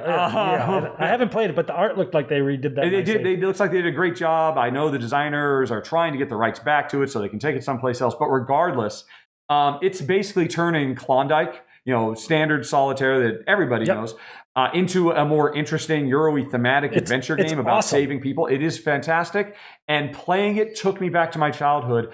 Watching my dad play solitaire for it seemed like hours and hours. It was hypnotic, and he would sometimes let me make moves and whatnot. So turning such a classic game into such a wonderful, so that one works for me. And then also, again, I think more thematic, harkening back to my childhood. Probably the board game as the mass market board game I played as a child more than anything else was the Game of Life. Remember that big spinner? Oh, yeah. And getting all 4 family members in your little car and all of that. And, we played other games too, but it seems like it was really just the spinner because it clicked, if I recall correctly. Yeah. So games like CV or Pursuit of Happiness, especially Pursuit of Happiness, really resonate with me in a strong way. Even if I didn't have that childhood Game of Life thing, I'm always looking for games that tell stories that are positive and uplifting. Yeah. That's a very, very rare thing in our industry. Most of them are either about destroying stuff or just accruing wealth. Yeah. That's it. Those are the 2 main verbs. 90% of all games destroy stuff or accrue wealth. Or kill people. Just stuff or people. And as opposed to any type of game that gives me the opportunity to role play living an ideal life. Just hits me so hard. Although, heck, Jess and I were just playing on the road the other day. Let's Go to Japan, the new game that's coming from AEG, which it's a game that replicates the task of planning your vacation and then going on your vacation. And success is determined by how much happiness you bring into your life. Yeah. I want to see more stuff like that. I want to see slice of life things more than anything else. And those, I guess it's easy for it to have, a strong, deep impact for me because, of course, I live a life. And I'm surprised that is not more common as a theme. Yep. I have raised so many ducats and cisteri and clotloos and whatever monetary unit you want in all kinds of economic simulations, but I want more games where I actually just try to be a better person and live a better life. Amen, baby. Yes. All right. Did Andrews continue? Then you made a joke about because I grew up on a boat. Yeah, I did grow up on a boat. Is there anything? It's interesting. So did you have cats there? No, we did not. We had a gigantic German Shepherd and a little, what are the little corgi? We had a little corgi and German Shepherd and 4 family members on a 42-foot steel hull sailboat. No cat. Oh, no, that's not true. We had a cat, Sesame. Sesame was wonderful. But now I'm just going to cry if I think about Sesame. So we're going to move on to Gerald. Okay. Gerald says, what 2 competitive games would you want the most turned into cooperative via an expansion? And the example Gerald gives is Viticulture World. Yes. So, now Dan, I don't really think I hear about you talking about co-op games very much, do I? I love co-op games. Okay, I don't feel... I do. Okay. They're one of my favorite genres, other right. than deductive, because I like team building, and I use games in every aspect of my life. I probably play with non-gamers just as much as I play with gamers, and cooperative is, for me, the easiest to teach. It's good to do team building. I love cooperative games. Yes. Speaking of viticulture world, the first thing that I thought of, Scythe. Well, Scythe did, right? Oh, well, the one of the expansions introduced a cooperative module. That's true. Although I don't know, did it really? I've never played it. Fenris, I think. The Rise of Fenris. Well, that was a campaign. Okay. Like you were still going against each other, from what I heard. I'm pretty sure it was co-op. I don't know. I have it. It's right there. Well, if it doesn't, you would want it. But I think you have it, and I think it's been waiting for you all this time. I don't remember it being co-op, though, but it's been 5 years since. Yeah. I've always wanted, maybe not even cooperative, but team versus team. So it's partly cooperative, of the Mr. Jack series, which is the abstract game with special abilities. Bruno and Ludovic Maublanc have asked me, like, you got to make a multiplayer of this, because I know it's great 2-player. He's like, we've tried a lot of stuff, but it just doesn't work. But I would love to have a team versus team where because part of that game is deduction and abstract movement. Yeah. But it would be kind of cool if there was some deducing between you and your partner, because anything you say, anyone else could say. So there's some deductive aspects between stuff. I've always wanted to mess with that. What about you? Brilliant. Well, I mean, it's just going to be my favorite games that aren't cooperative. Obviously, it's going to be Agricola. Agricola could be such an amazing cooperative experience where we're both running our own farmsteads, but we are part of a community and we help each other out in times of need. The game can't be considered... I mean, it wouldn't be that hard to, some mechanism whereby you and I could share resources via maybe a new worker placement spot in town or something like that. I could actually lend out, okay, son, you got to go work at Dan's farm for the next round, and I'll make do because Dan's really going to starve. And we both have to, overcome, harsh adversity and subsistence level farming in medieval Germany. That would be amazing. Yeah. Why haven't we had that yet? It's so obvious to me. And man, it practically does itself. I mean, Agricola, I think over the years has had a few different takes on very good solo modes. Yep. And if you can make a good solo mode for a game, you are one step away from making, at the very least, a good cooperative mode. So, I mean, that's literally the first one that jumps into my head. And honestly, I think of my top 10 games of all time, 7 of them are competitive. And so I would love to see a cooperative of Troyes. I would love to see a cooperative of Nations. There's no reason all of these could not be turned into cooperative games. There's a wonderful, we were talking earlier about channels. There's a husband and wife channel. I want to say it's Dragonfire or Dragon Phoenix, I think is the name of the channel. And their whole channel is about, they just develop their own co-op variants for all the games. And then they play them and demonstrate how well they work. And I've always respected the heck out. I've never actually had the time to go back and play any of their stuff because there's always new things we got to cover. But someday when I retire, I expect to go back and start looking through all their mini PDFs because I'm sure they've probably turned all of my top 100 into a co-op at some point or other. Well, here's a game that was not cooperative. I never thought you could do it cooperatively, but they did, and it's my favorite version of the game, Stop Thief. Yes. See, think of it. Can you make a hidden movement game cooperative? No, but because they use the app, you can, and it's my favorite way to play that game now. Oh, I think it's the only way to play. Or the one versus many as well. Yeah. And honestly, when you were talking about Mr. Jack, that was my first thought. Was specifically it's not just that. There's another hidden movement game from Fave Games. Oh, and it's like a big, huge production, big box. Oh yeah, with the big ships and the lasers and the spies and what is it called? It's a team game, 2 for 2. Yes, it is. And oh man, that's driving me nuts. It's like a single word, but they sabotage. Yes, right? I believe that's right. And they have released an app so that you can be chased by app-controlled. I do remember guards. that. So yeah, that is something that we have seen before.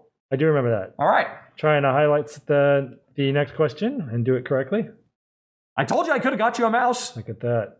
He said, I don't need a snake and mouse. I can use your trackpad. Okay, next up, Gerald continues.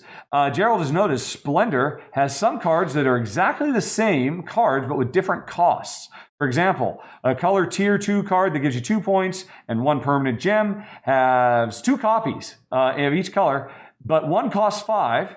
And of one color, one costs 5 of another color, plus 3 of another color. So one is clearly better than the other. One would cost you 3 turns to gain the gems, the other 5 turns. Do you think designers should create reasonable unbalance in their decks like this, be it a game like Splendor, Tapestry deck, or a standard deck? Yes, it should be like that. Yes, it's because right. If everything was exactly balanced on a spreadsheet, it doesn't matter what strategy you have. You'd never get a chance to be more clever than anyone else. Everyone is going to either tie or be with one point for no reason other than it's exactly balanced, and that's bullcrap. Who wants that experience? Wow, you have a very strong opinion about this. Having things not actually be some of them be all better. Things created equal. It's okay because as you play the game, you're going to learn which cards are better. That means, yes, you will probably beat someone who hasn't played it before, but when you play players that know what they're doing, those subtleties are going to be the difference, and that's what's going to make you feel clever. Yeah, I appreciate that, and it certainly makes sense in games where players create their own value, like auction games. That's the players self-balance that. Exactly.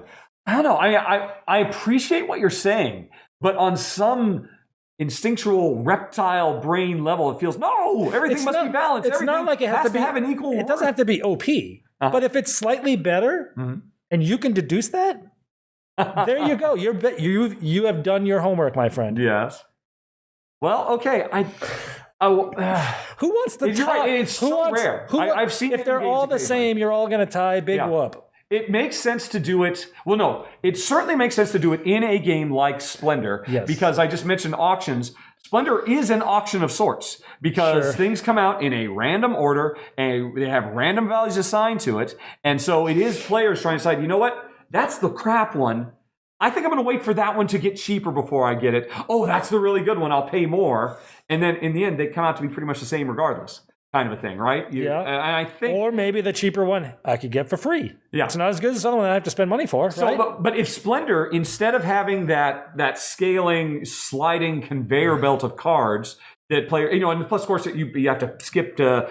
You have to pay to skip over other things to get it, and then that makes other things more valuable. So everything in Splendor... No, you're thinking of Century Spice Road. Yes, I am, because it's much better than Splendor. It's not. And I love Emerson. Very much is. Right, okay, I'm thinking about Splendor. You are. Splendor's, you just grab the gems or spend the gems. And you grab any card you want. See, I don't know, man. That means... You introduce something like that into a game like Splendor, you are introducing a greater impact of luck of turn order. If there are things that are just demonstrably better, but that's what I'm saying, they're not. They're just not exactly balanced. Not one of them isn't going to be like. When you play with my wife and you're playing a 2-player game, everything is razor thin margins. So for me, I would say it is entirely appropriate and to be commended in a game like the one I thought I was talking about, Century Spice Road, because values are fluid. And so that just becomes another thing to... And like we played last night, Foundation of Rome, values are fluid. Exactly, same designer. Exactly. So it makes perfect sense that not all those things have to be perfectly balanced and whatnot. And of course, because they're not. The nature of Foundations of Rome says, hey, you know what? C7 is by far more powerful for half the players around the board than anything else because of its location. Right now. We play this again next game, and C7 is crap. Right, yeah. So the game encourages and incentivizes that. And I guess you see that in Splendor. I have to admit, I'm kind of anti-Splendor, quite frankly. I was talking... you see the picture up there? That's me in Splendor. Oh my gosh. I'm in Splendor. Yes. I am... we might not make it through this thing, folks. We'll see how it goes. Where do you want me to go here? All righty. So, all right. It looks like Gerard, he talked a bit about Splendor as well. But I think... All right. What do you think? Is balanced, imbalanced, good or bad? And it looks like we'll have to take this outside. I think in the right kind of game, it makes perfect sense to do it. And I'd love to see it more, quite frankly. Because I do appreciate it when I see it. And Jen says, wait a minute, isn't that one obviously better than that one? And I say, yeah, they're not all created equal. Grab the good stuff first. I just don't want it to, your starting draw happened to get all the really good ones and mine didn't. And balancing is good. Tight games is good. Identical is not good. All right. Next up, we have Jack, who is asking us all about drafting. Jack does not like 7 Wonders, style drafting in games. Apparently, closed drafting is the official name on Boardgame Geek. He finds hate drafting mean-spirited, gambling on the cards coming back, lucky, or again relies on hate drafting to be interesting, takes too long relative to what is. People like to add this style of drafting as a variant to card-heavy games like Terraforming Mars as a means of mitigating luck of the draw, but doing so adds so much time to these games. Yes, I hate that. I almost despise it when people do. To me, it's so lazy that, okay, now everybody draw 5, and now do a 7 Wonders draft for the next half hour. Play your pre-game before you actually play the main game. I always find the far superior solution to that is, hey, everybody just draw 5 and then discard down to 3 or 2 or whatever. Everybody draw 7, discard down to 4, and we can just get through this quick rather than, oh, let's play a whole second game. Although I will tell you, we just talked about Foundation Runk we played last night. Drafting is a variant at the beginning of that, and it does get rid of the luck of the draw, which is very important in that game. So I like it for something like that. I don't find... Anyway, though, Jack continues. What am I missing? If we put on our designer caps, would we advocate for the mechanism? What are the benefits? What are the drawbacks? And for games in our collection, what do we think drafting adds to the experience? Or if we don't like it, like the Agricola variant, what do you think it takes away from the game? And actually, interestingly, he did a Board Game Geek filter for all the games in my personal collection. So yeah, click that link. Let's go there. Thank you, Jack. I think you have to control click. Yeah, there we go. And then we've got to bring, for people who are watching rather than listening, of course, because this is a video podcast as well as an audio podcast. There we go. So, right, Isle Cats, It's a Wonderful World, Biblios. I wouldn't call, I guess it kind of is. Kind of, but it's not quite the same. But Fields of Green is a Seven Wonders clone in that regard. There's Seven Wonders. Neom. Flow, Subdivision. Oh, that's right. Subdivision does it too. I'm surprised there aren't that many of them in my collection. This is I'm like surprised too. I bet you I have way more. I love card drafting. Well, okay. Then let's have a discussion. Let's try to help Jack appreciate what is he missing when he finds that it's too luck swingy or too mean-spirited, and it requires one of those things for you to be a successful player. I don't think it has to be mean-spirited. I don't think it's any. I don't play with me and my wife Jen. I don't think drafting is any less mean-spirited than me taking your worker placement spot because I know that's what you need. It's no different than any other game mechanism, really. Well, no. It is implicitly meaner for you. Okay, you need that. That's the last science you need. You've spent the whole game trying to get an abacus. Yeah. I could give it to you, or I could burn it. I could set it on fire in front of you to make some coins. Well, as opposed to me, there is a difference. I mean, doing something like that in Seven Wonders is the equivalent. Let's talk about Agricola. Of I know you really love sheep. You've been letting those sheep build up a while. You know what?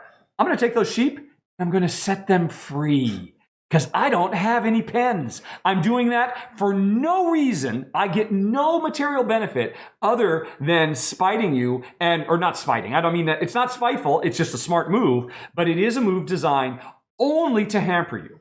Now, in a traditional worker placement game where I could go to A, B, or C, and they're all good for me, but I know you really want C, that doesn't feel as mean-spirited to me because at the end of the day, you'll be able to get there eventually anyway, but I am getting something out of it.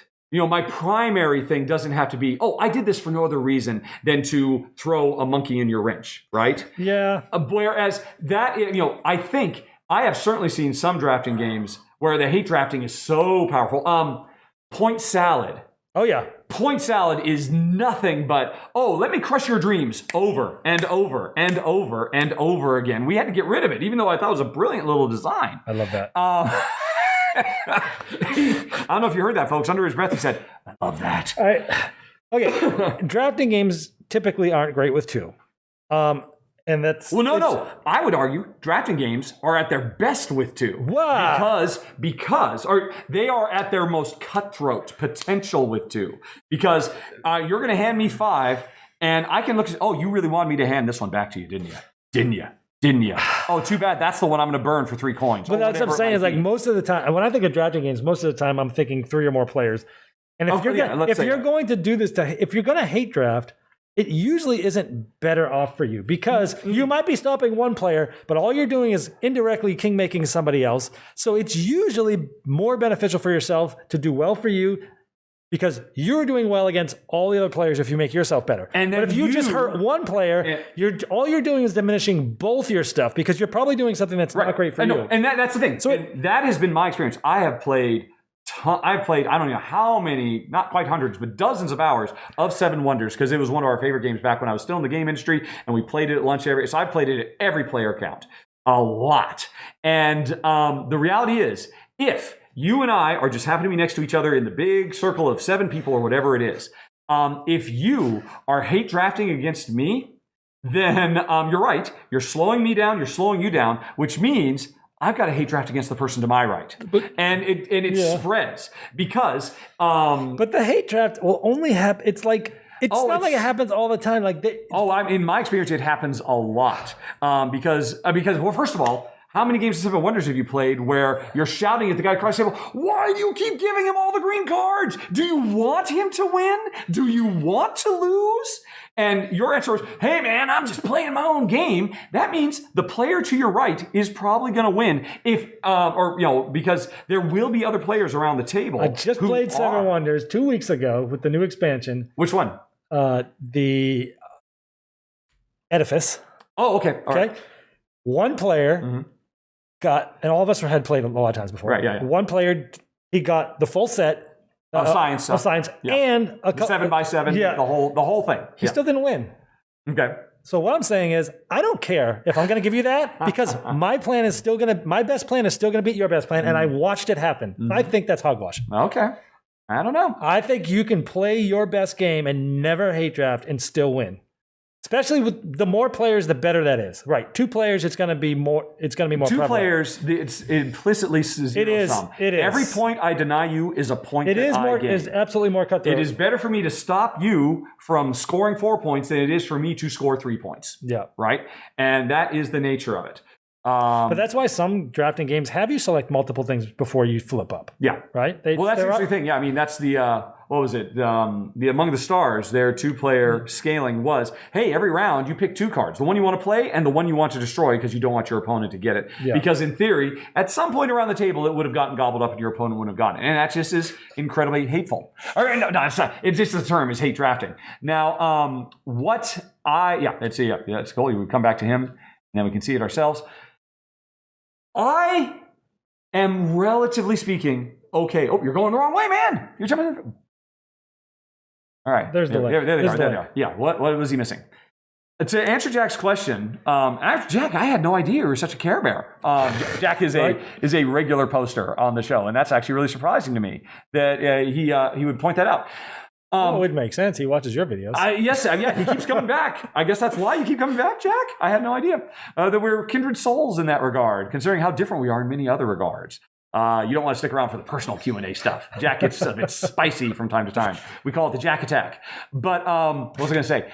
Hate drafting for me in a Seven Wonders, half of those games that were listed there, I find it less problematic because, except for the very, very first hand at the beginning of a round, for the rest of the game, the stuff that I am denying you gave to me.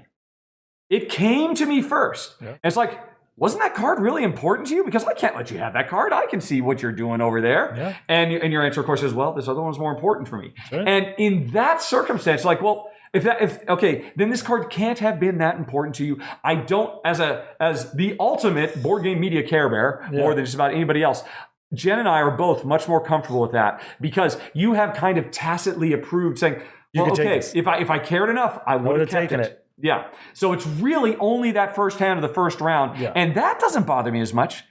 You'll never know. Yeah. Because I'll just get rid of it face down and I don't have to feel bad. Like they said, we were playing Foundations of Rome last night, and some of those moves Greg made, I don't begrudge him at all, but I could have never made moves like that. I could have never said, okay, I'm doing this for no other reason than to destroy your plans to make that particular building. He did it to me like 4 times. And it was just smart play. I was totally fine with it, but I could not return that favor. It's just because everything is open. Everything is out there. I think it's the closed hand. And it's the fact that there was this initial, well, you had your shot, man. Yeah. You got first dibs on that and you gave it to me. Yeah. You knew what was going to happen. I have no choice. Yeah. So that's why, Jack, I'm a little bit more comfortable with it. Now, in general, it sounds like you must love this. I do. Yeah. Oh, I love it. Let's see. There are definitely, I enjoy it too. I mean, have you played Notre Dame? Not. Oh, you have to. I don't think Notre Dame is the first game to have done it. I mean, there was like a little card game from FFG. Like, I can't even remember the name of it now. Had mushrooms in it or flowers. But regardless, Notre Dame is really great, and it works at all player counts because the drafting is just, you start with 3 cards. And in a 2-player game, oh, that's so sweet. I picked this one. I know one of these other 2 is coming back to me, and it's entirely up to you. And it's Mind Game City, and it's just phenomenal. It's like every time you draft, it's the most potent, most impactful draft that you would get in any other draft where we're handing around 7 cards or 5 cards and it takes a while. And yeah, Jen, I love it.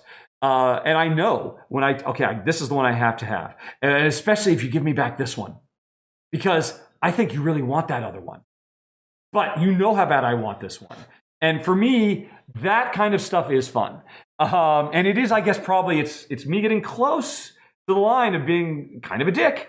But I don't know, there's just something about it. Again, because, well, in that game, I'm just giving it to the universe. The universe is you and just hoping the universe is kind. Yeah. And it's like, oh, you didn't. Oh, I can't believe it. And it's just like giddy. And to me, I mentioned this because, Jack, if you haven't tried it, try Notre Dame. It's got a lot of other stuff going on too. But it is such the pure best, most tension-filled and exciting moments of a draft because it's just so tight. You should try it too. I'm sure you're going to love it. But what is your pitch to Jack? What is he missing? What does he not appreciate? Because he had those questions about, well, what does it add to X game or take away from Y game? I think the best thing that drafting does is it allows you to play high player counts simultaneously and play a 30-minute game that would normally take 90 minutes if you had that many people, and you get to play it simultaneously. That is its single best thing. It's hard. Some of these player counts are tricky to play. Yes. Once from 5 is the trickiest, but once you get 5 or higher, to play something that has meat that is still interesting, that can be still played in an hour or less. Where everybody's engaged. Everybody's engaged every time. The whole time. Drafting does that better than anything. Yeah, that's why I love it. I think you probably put your finger more than anything else on why Seven Wonders was such a monstrous breakthrough hit when it came out in 2010 or something like that. Yeah, it was not the first one at all.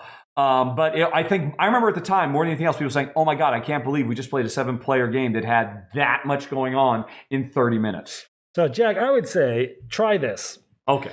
My favorite 2-player drafting system, which might not be as mean, it was done twice that I know of. It's probably done more. Richard Garfield did this. I think he originally used it in Magic. So the first game is called Spynet, and another game that he did not do, which was recently called Canopy, a 2-player game called Canopy. Okay. Which has Vincent Dutray art, as I recall. Yes, it does. So it's stunningly gorgeous. So think of 3 piles of cards. Yeah. On your turn, you're going to the closest pile and looking at it. You either take those cards or you put them down and pad it, meaning adding 1 card from the pile. Then you go to the next one. You pick it up, you can take it or do it and add another one. So you're constantly seeing what you're either going to take or leave behind. And again, it's less mean because it's kind of hidden, but it's not. And it's got a little bit of pressure luck to it. And I don't think it's as mean as some of the other ones. Yeah. So I would maybe check out one of those and see. Yeah. I mean, the reality is, doesn't matter whether you're doing open or closed drafting. Drafting implicitly means, hey, I have options. And I always have that choice to take it because it's best for me or because, oh, well, they're all good for me and this would hurt you the most. Yep. Right? So there's, no matter what type of drafting, and that is just a means to generate excitement and tension. Like one of the I think the most tension-filled straight drafts where, there's just a bunch of cards out on the table is First Class. Not played that one. Oh, you've got to try it because it starts out. I think there's like 3 rows of 18 cards in total. I can see it in my head. Yeah. I remember. I'm familiar with it. And the thing is, I don't remember the exact numbers, but it's something like in each one of these rows, as soon as 2 cards have been taken from that row, all gone, and so stuff is just disappearing. It's like burning up in front of you. Like, can I grab these things? And it's and Jack, I mean. To me, that's what a good draft game does, whatever the form is. It just ratchets up that tension and that excitement and those dizzying highs. When, in spite of that whirlwind of fear I just went through, I was able to pull something together. Or that agony of defeat. I mean, I think a game that gives you that roller coaster, big moments, is just implicitly going to be more memorable. Yeah, and drafting is a good mechanism, a good avenue to get there. Yep. All right. Well, what do we got next? All right. We're not done with Jack. Jack would like to talk about board games to movies. Which board game in your collection ranked 9 or above, so your best of your best, would you like to see made into a TV show or movie? Interested in casting and inspiration thoughts as well. Looking at my Dan's favorite shelf over there. Oh, do you have your? Oh, that's handy. Yeah. That's handy for you. I got to do it from memory. Let's see. What TV show? My top 10. I mean, the easy answer for me is Pandemic. I think Pandemic would make an amazing show, or any of the offshoots. I think the 50s Spy. Well, they had that movie Outbreak back in the day, right? Yeah. I mean, but heck, I feel like we've also had that plenty of times in media. We don't need another one, and probably not the best time for that kind of a thing anyway. Okay, I got one. What would you like? I'd like to see a movie made on cryptid. Okay. You're trying to deduce where this mysterious creature is with the fog coming off the water, and trying to deduce where it is based upon what you've learned, and having it be a suspenseful but yet cinematically pleasing film. Yep. Cryptid. Yeah, I mean, and you could have, it could be all about the drama between the investigators, X-Files style and all that. That makes sense. I'll buy that for $1. Let's see. I need to see my 10 because I don't have them. I'm not at home. We got to turn Chrome back on? No, I'm just looking up for myself real quick. Yeah. Just to remind myself. All righty. You know what? Honestly, I am going to say Agricola. All right. I think you could get a phenomenally interesting and engaging show about subsistence farming living in medieval era Germany. Because these stories are always about knights and nobles and military masterminds. You almost never get the story of the commoners. And I mean, not just in games or in TV or movies, just in general, in documentaries. And there have been a few documentaries that Jen has found. Back when we lived in England, there were several where it's like these historians would go to like these, Ren Fair style historical reenactment places, and they would actually have a 6-episode series. I can't remember. Ruth Goodman, I think, was the host of all of them. Okay, we're just actually going to show you the day-to-day life of these people. And we're in costume, we're just going to do it. And it's almost like a reality TV show. Can we even make it a week living the way these people lived? And I always find that stuff to be fascinating. And, the stakes can't get higher where, infant mortality is through the roof and whatnot. So I think you could have amazing drama, really well-drawn characters. I think an Agricola TV show would be really pretty freaking cool, quite frankly. Yeah. All right. Next one's kind of interesting from James. All right, what does James say? How do you deal with players who are taking unreasonably long turns? By that, I mean they are taking longer than all other players combined. So you had a frustrating experience at a convention recently. Yeah. Somebody was welcomed to the table and became apparent that this player was not understanding it. Which game? Oak. Okay, yeah. They had to explain how the game was played on almost every one of his turns. Well, I think understanding a game is different from knowing the game and still taking longer turns. Understanding the game he's just not grasping it. Yeah. I have a lot more grace for that than I do someone that knows and is just... What I mean is, we had to explain how the game is played every single one of his turns, including explaining every turn, how turns work at all, even though it had already been a couple of hours. So, to the point, have you ever suggested someone not to continue a game because it's just too much for them? At that point, I would, if it's obvious that every time... I mean, because God, talk about... I would say, if you're not having fun, if you're not enjoying this... You're giving them the opportunity. If you're not having fun with this, we would not be up. It's okay if you don't no longer want to sit here and spend time here. And I would probably say it more than once, but not on every turn. Let you would keep saying it until they got the hint? No, but I would say it more than once to let them know if they keep saying, "Oh no, this is amazing! I've never seen anything like this." Now, could you explain to me how the economy works for the 4th time? Yeah, I don't know. It sounds like a... Because that's very different from someone that just takes long on their turns. This person clearly was just having a hard time understanding the game. They were not ready to jump up from Ticket to Ride. Right. Because Oak has a lot going on. Yeah. I don't know if you played it. It's a worker placement game where you upgrade your workers, but the upgrades don't implicitly make them better unless you use them at certain spots. And if you don't use your workers in a turn, they become passive income generators for you. It's a lot. Yeah. It is not my first worker placement game at all. I mean, I'm guessing if someone had asked that much, they were either A, embarrassed, or B, frustrated, or both. Yeah. And if they they probably would naturally not want to be there anymore. So I think if you just gave them out, they probably would, most likely they would step away. So that is your approach. Just keep on. If it's someone in this period where it's someone that's just clearly not grasping the game, that's how I would approach it. Yeah. But just this is why I don't play with other people. But if someone's I was laughing so much because the initial question is, how do you deal with people who take on reasonably long turns? That's my wife. How do I deal with Jen? I have my phone at the ready. And if it's going to be a 5-minute turn, I'm ready to catch up on emails. Because I tend to be very quick, very instinctual, okay, I think this is going to be my best goal. Let's just go for it. If I dwell on this too much, I'll drive myself insane. Whereas Jen plays games because she wants to dwell. She has in her head that branching tree of possibilities that goes off in a million different directions, and she tests them all independently until she finds the perfect one, which is why I never win. I don't know. What do you do? So we, many years ago, had a great guy in our group who would take, as he said, as much time as everyone else combined. His name was Jared. So for the rest of our lives, even if Jared is not in the room, when someone takes a long time, we go, "Come on, Jared." And then someone else at the table will go, "Oh, Jared's a friend of ours that always takes too long on his turns." And every time it comes back to him, if they're doing it, we say it jokingly and funnily, "Let's go, Jared." And it lightens the mood, but it also lets them know, "Let's go." Yeah. That's how we say it. So if you're a Jared, ask Greg today when you see him later. Yeah, Jen and I, we have tried many things over the years. We have tried speed clocks. And the thing is, anything that would put pressure on her, and again, this is just when she and I are playing. When we were playing with you, she was not letting herself be her normal self. Sure. She was, although I think we did still wait longer for her and her turns in Earth than anybody else. Sure, we did. And that was including you, who had never played the game before. I'm usually the fastest one. I usually shoot by the hip, and I'm usually really fast, but I do everything fast. I'm on speed all the time. I tend to be along those same lines myself.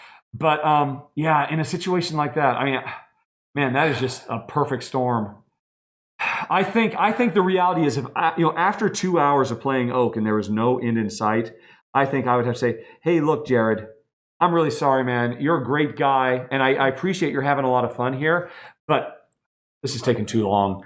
And I hope you find somebody else to enjoy the game because, hey, everybody, I got to go.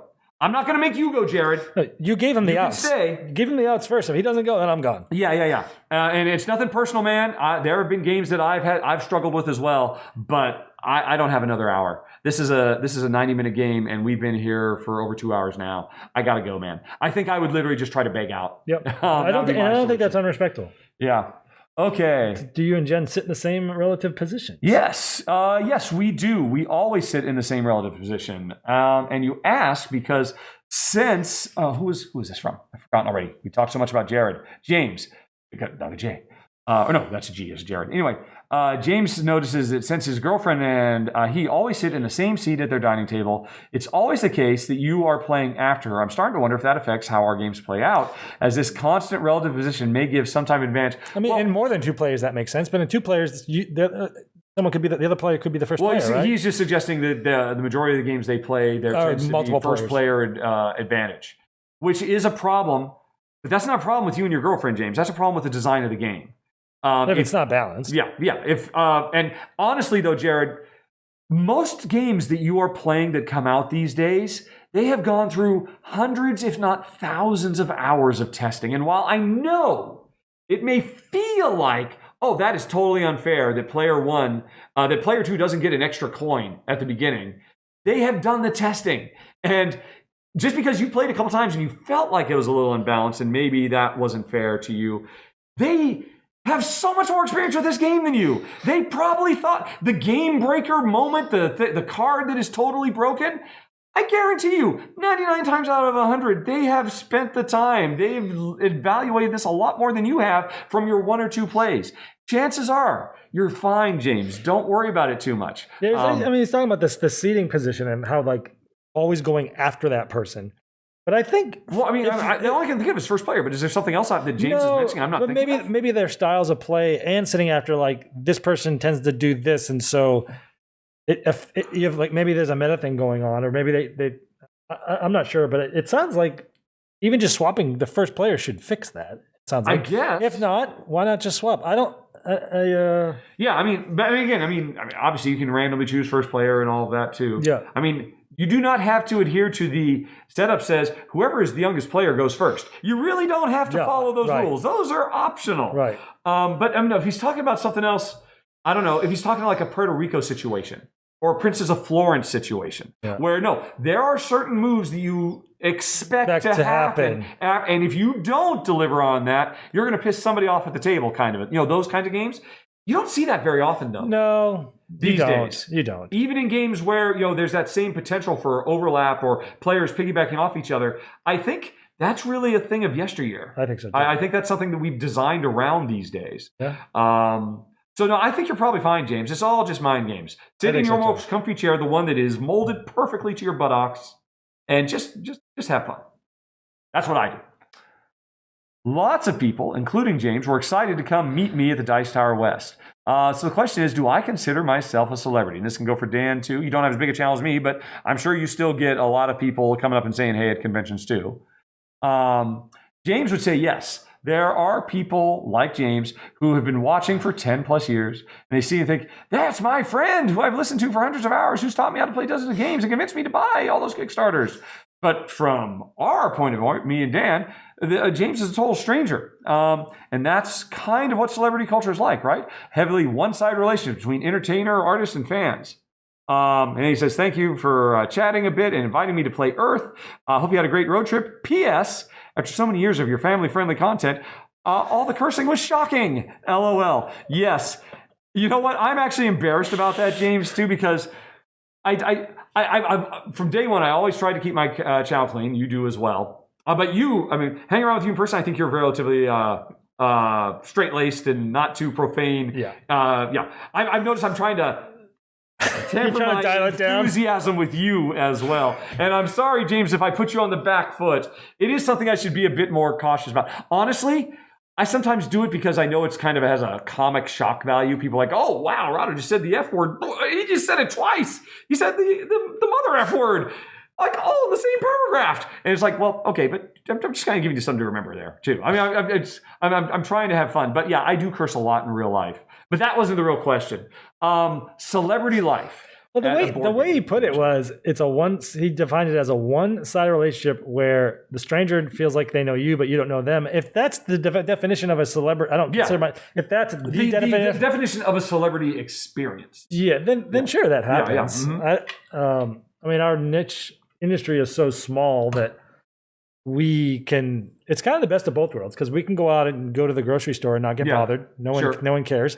And we go to these board game things, we want and an ego boost. And most of the time when people come up, they want to say, hey, I love your content. I've had a couple times where people come up with their daughter or their son, and they've said, hey, you inspired us to start our own channel together, and we're doing this together. And I'm like, that is the reason why I do what I do.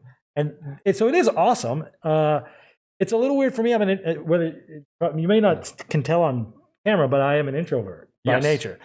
Being around people, I can enjoy it and I can own the room, but it drains my batteries. Where with some people like Greg, and probably you, socializing energizes you. No, I am very much... Intro? It is work. Yeah, I get drained. It is work to be the I love it, and I love talking to everybody, and at the moment, I absolutely do love it. But when I get back to my hotel room at the end of a convention, it drains me. Some people go the opposite way. Yeah. So, Tom Bassel, I'm sure, 100% thrives on. Because he does, because he's also a pastor and he's a high school teacher. Yeah. Obviously he's got the personality type, whereas me, I would like nothing more. You know what? Honestly, it was kind of cool for a couple of years. Conventions requiring us to wear masks.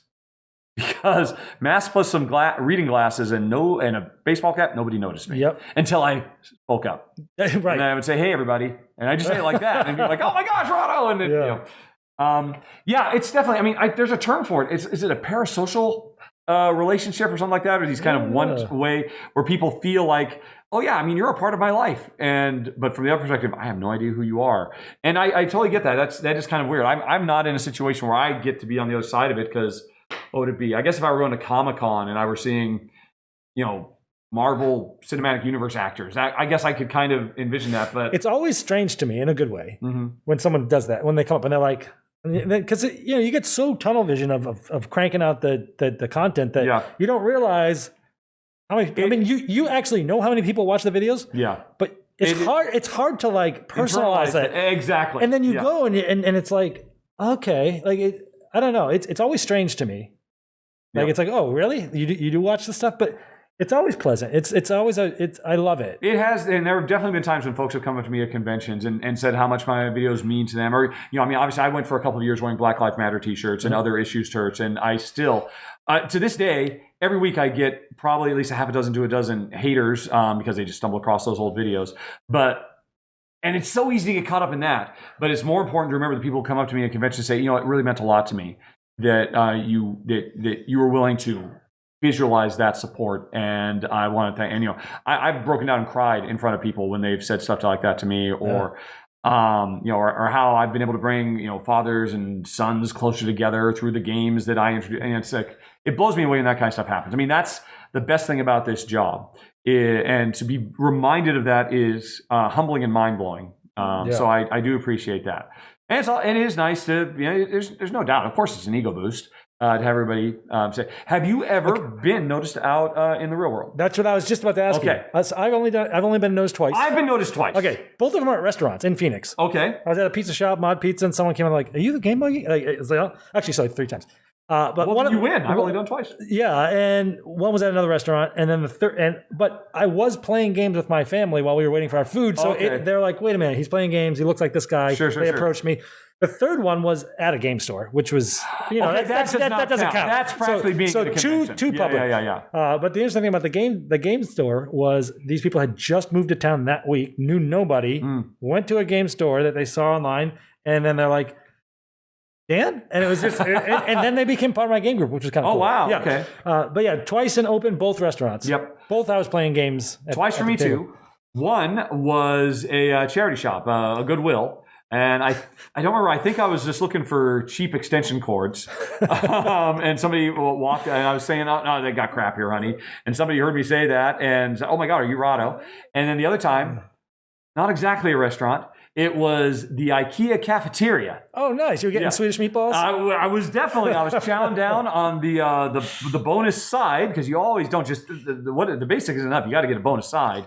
And I was there with my mom, and I was so happy that happened. They came up and said, "Oh my, are you Rahdo? I'm such a huge fan." That my mom got to see that. Oh, that's cool. Really, I mean, because I think it was a really big deal for her. Yeah. And so that's wherever cool. you are out there, IKEA shopper guy, you really. They were probably there trying to look for Calyx or Billy bookshelves. So it is adjacent to a game store. I'll take it. Okay, I've only got one. No. I'll be fair. I'm still giving you the used store. We're probably only 3 miles away from the collection of crap, Monopoly and whatnot. And everybody's looking for that copy of Agricola that somebody got rid of. All righty. Let's see. Nigel points out that Holy Grail Games has declared bankruptcy, citing snowballing problems that started during the lockdown, production delays, manufacturing costs, etc. This means their most recent project, Copan, will not happen, and backers will likely lose most, if not all, of their investment. I hope that's not the case, because I know that they have gone into liquidation. They have gone through bankruptcy proceedings, and everybody who did back the Copan actually has the opportunity to declare, look, I am an investor in this. I would like a portion of my money back. And I think that is going to happen. But regardless, it's a terrible situation all around. We were talking about this earlier. And it's not the first, and it won't be the last. Obviously, this is not the first time for this to happen to a publisher or a crowdfunding carry. And crowdfunding carries a certain amount of risk, like any financial venture. But seeing as the effects of COVID continue to reverberate around the world, do you feel that publishers and backers should exercise more caution when considering crowdfunding at the moment? Or from what you've seen, is it business as usual? No, it is definitely not business as usual. Well, okay, it is in that, I don't agree with Tom Bassel on a lot of stuff.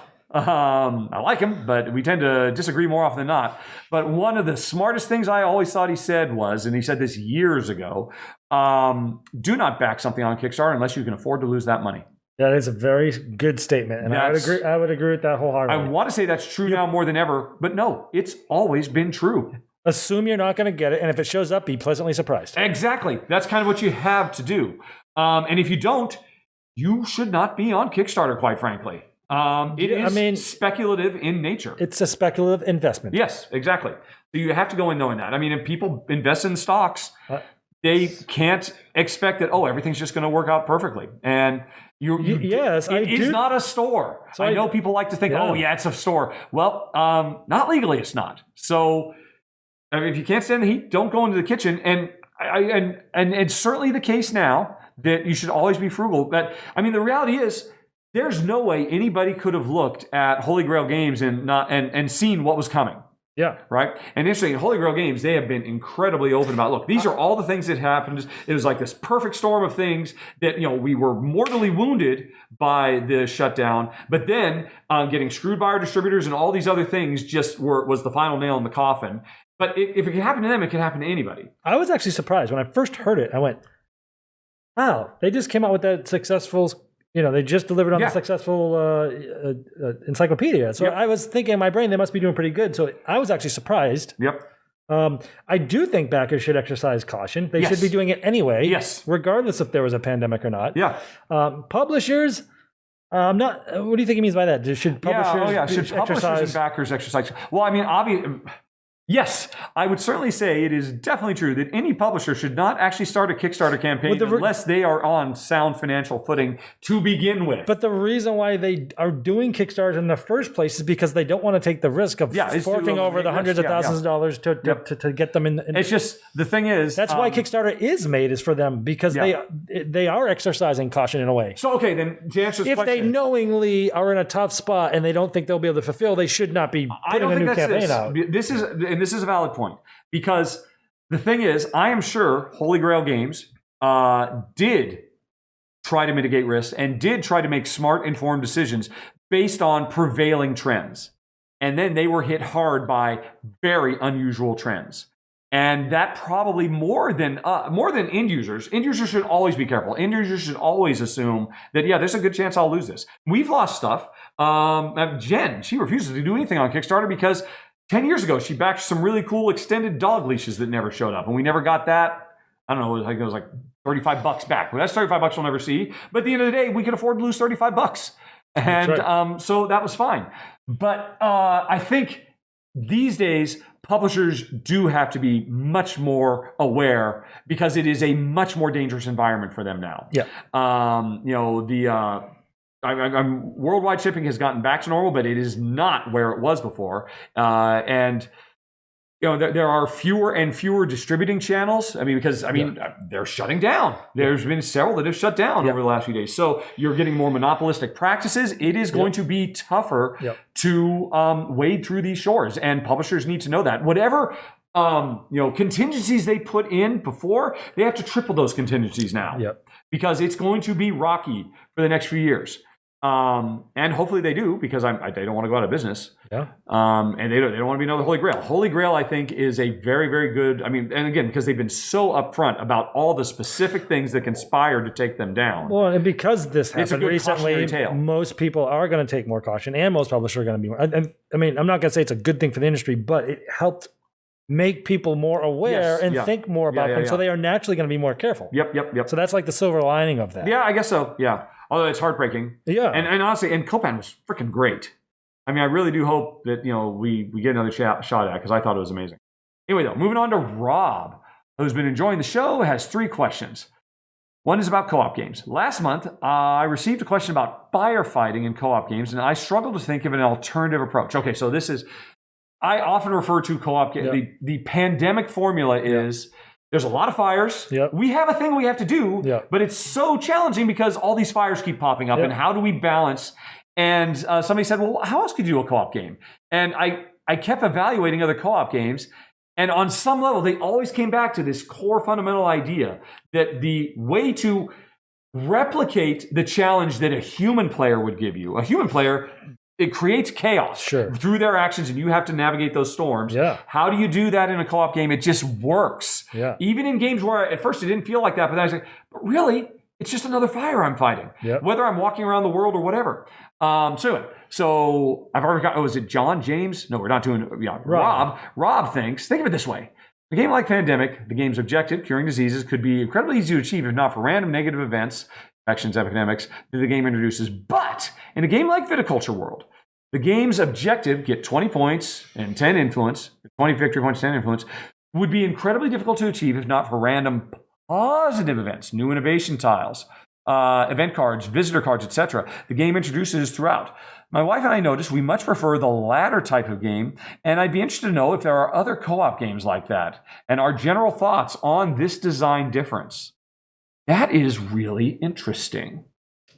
Rather than a game that just pelts you with things to get in the way of achieving your goal, saying, oh no, we're just going to give you an impossible goal, and you're not weaving through all the bad stuff. You're instead trying to cherry pick all the good stuff.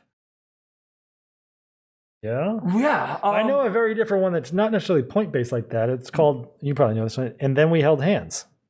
A very unique, different style cooperative game that does not feel like you're fighting fires. Yep. Well, you have one fire. Basically. Yeah. I'm trying to remember. And then we have held. There's my whole co-op shelf, right? Oh, how convenient! All right. I'm trying to. Most of these are firefighters, but yeah. And then we held hands. You're right. I mean, it's so simple. Micro Macro is a very different co-op game. Micro Macro is not a game. Micro Macro is a shared experience. That is true. Yeah, it's interesting. So the idea that it's already hard and the game is throwing random good stuff at you, and the challenge is not how to overcome all the bad stuff, but how to pick the best good stuff. And that is interesting. I guess that is would you say, first of all, you've played Viticulture World, I assume? I have not. You have not? No. Okay, I was wondering if you agree with that. I do agree. I do want to, though. That is, you should. It's really good. That is, I don't know why that didn't occur to me. I like that.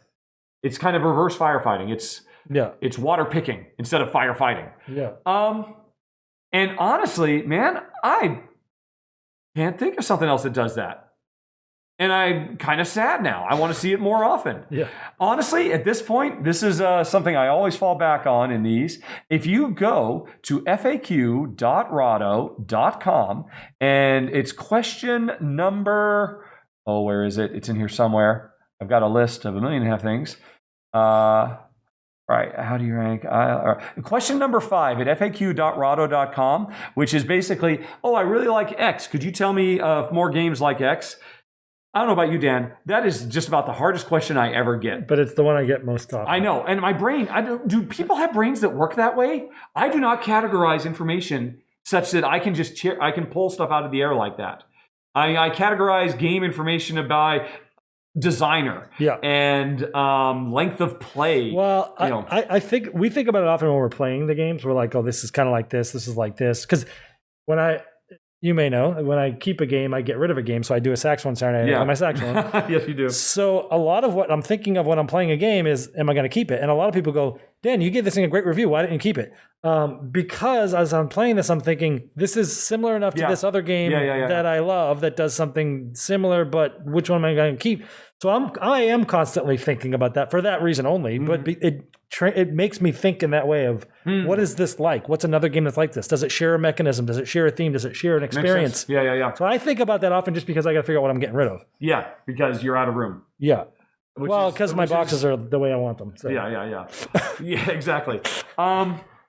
If you go to faq.rahdo.com, entry number 5, that sends you to a link to what I think is the best single resource in all of Board Game Geek, the recommendations forum.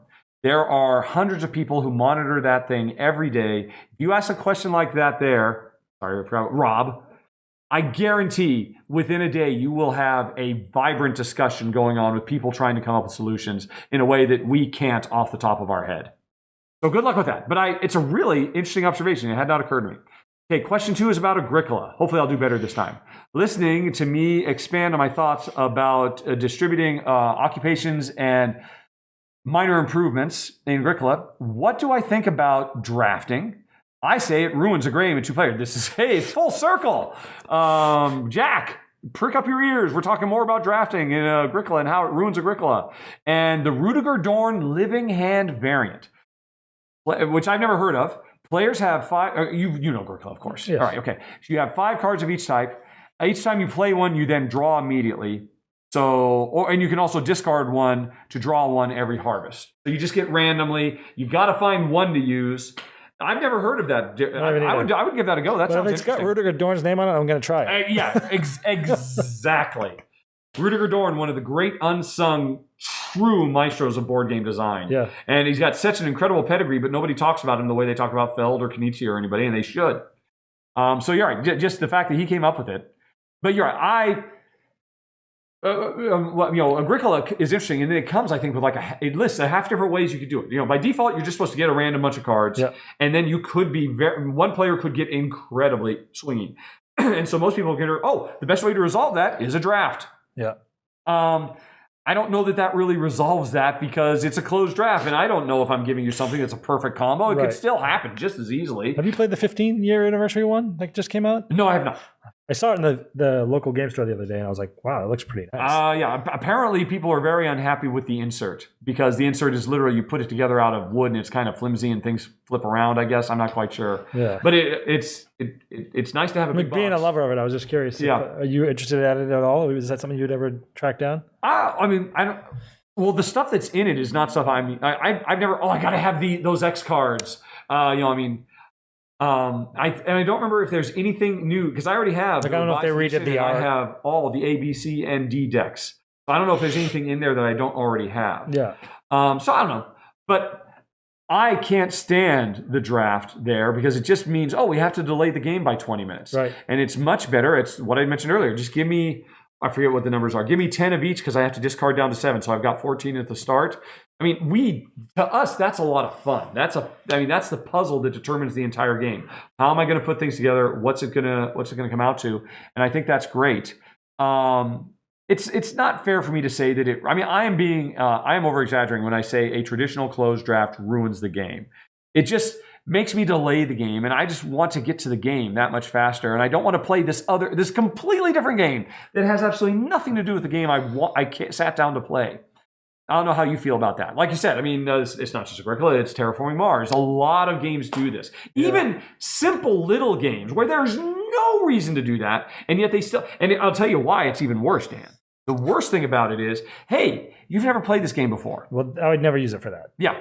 No. You have to make all these I hate those. Very important decisions. I hate those. Yeah. I like the ones that say if it's your first game, these people get this card, they're already balanced, this one gets this card. Has a rose, and another person gets the daffodil card. I hate it when they don't do that. Yes. I complain when they don't do that. It is. I should never have to make a meaningful decision as the first turn without at least giving me... Prior to the first turn. Yeah, right. Yeah. Prior to the first turn. Yeah. Without giving me, here's your first game setup. Exactly. In future games, do this. Yeah. If you're not doing that, designers out there and developers, do it. Yeah. So I don't know if you have anything to add to this. No, just... But you, as a diehard lover of closed drafts, so do you think it's great to start out a Terraforming Mars game with a whole different game where we're drafting for cards? In that game, the time to reward is not good enough for me. There you go. Can you think of a game where it is, where you think, I'm glad they put it in this game? Foundations of Rome. Oh, that's right. Yes, you said. Drafting those opening things is extremely important, and it's very fast. Because you're just looking at it. It's a half an hour, 45-minute game as well. Yeah. And it's such a simple, straightforward game, too. Yeah, I could certainly see it. Yeah, that's a good example. That's a great example. All right. Okay. And then I think Rob had one more question. No, he didn't. So you have made it through the gauntlet, sir. Yes. Congratulations. Thank you so much, Dan. This was fun. Yeah. Like I said, you were the first. Actually, you're not exactly the first. The very, very first episode of the show I ever did, I thought, I'm going to have people on every week, and I'm just going to do interviews. I'm going to have an interview segment. And I talked to some guy who was just in the process of setting up his own board game cafe. And that was such a hassle to do. Oh. I said, okay, well, I'm doing this solo for the rest of my life. Hey, you could stream me right into your OBS. That's easy, right? Yeah, it's an easy piece of cake. The schedule will be no problem at all. Yeah. It'll always work out every time. Nightmare. There's never technical challenges. There's never, I had to run to the store. So, but this was a lot of fun. This was a blast. Yeah. But we're not done, folks, because if you hang on, we'll be right back. This guy will be gone, and I'll be with Jen because we got a bunch more game stuff. And then the second half of the show with the personal Q&A. So thank you, Dan, for joining us. Thank you for putting us up. We're living on his front stoop in our RV, leeching his electricity as we speak, but also his amazing mind. You've been so gracious. We've been having a great time. When we were driving down, because we had not planned to come to Phoenix at all. We were going to spend a week in Sedona, and then what do you know? This is the week of flood evacuation warnings in Sedona. What are we going to do? You say, I'm just right down the road. I'm like, all right, because more than anything else, you were a fixed address. Yes. Because we set out not knowing everything we needed to have for life on the road. So you were very, very handy in that regard. And just like, well, okay, I guess we'll just play a game or two with them and then we can get out of here, right? But then, after our game night of Foundations of Rome and Earth, they said, well, I guess we can stay another night. I guess Dan's okay. So that's high praise. It's been a pleasure. It's been a lot of fun having you here. Like I said, not too many people stop by here, so it's been a pleasure. And we hadn't really had a chance to catch up since many years ago at Gen Con. So this was years ago, yeah. This was great all around, actually. All right, great. And now, fingers crossed, everything recorded just fine, folks. We'll be right back.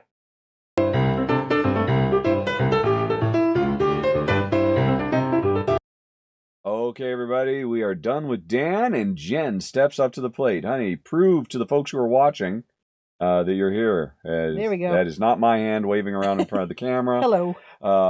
What's going on? We are on the road again. We are lying down in bed in the RV because we are both too tired to sit at the dinette and look across the table at each other. So this is going to be a very laid-back continuation. I've got just a few game questions, then we'll get into the personal stuff. Are you ready, Honey Pie? I am ready.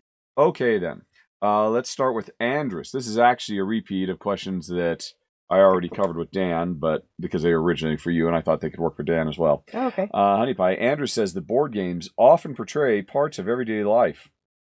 Which board games connect with you personally the most? Maybe something from your current or past life. For instance, Andrus is a car enthusiast. Racing games are his jam. Painter probably would choose canvas. Bird watchers have weaving span. Yes, okay, so et cetera, Sagrada. et cetera. So, Sagrada, obviously. Really? Right out of the gate, Sagrada? Yep. Okay. And there was the one that you paint, and you have to get up early in the morning or late in the morning. That would be Fresco. Thank you, Fresco. Mm. I like that one a lot. Do they connect with you personally? They do. I think the artsy ones do. Yeah. All right. I've enjoyed the things like Calico, where there was crafting of quilts and things. Okay. Not that I'm a sewer, but it's making stuff. All right. Has there been a pottery game? I don't think there has been. Has there? I can't think of one. Well, there you go, people. Make me a pottery game, please. Indeed. And let's see. There hasn't been one about glass blowing per se. There's been ones where you've used blown glass, like to make windows or whatever, and like in stained Sagrada. glass, like Sagrada, yeah. And I can remember, I think there was one that had Roman, that glass was a Roman game and glass was a part of your trade goods or something like that. Yeah, so I would say like that. I also enjoyed the gardeny, florally growing ones. We have certainly had an explosion of those. And Agricola is definitely a favorite game. I love the theme of that. Medieval German subsistence farming resonates strongly with you? Farming. Okay, just the farming part. Gotcha. Not really very medieval. Stop that medieval. Camera. Yeah, so let's see what else. Dungeon pets, I guess, because I love, raising animals and being pets. Okay. That's a good one. And we've enjoyed some of the dog and cat ones that have come along. Okay, yeah, I guess that's a good list. Honestly, that's better than Dan and I did, quite frankly. Wow. So yeah. We both struggled with that one a bit.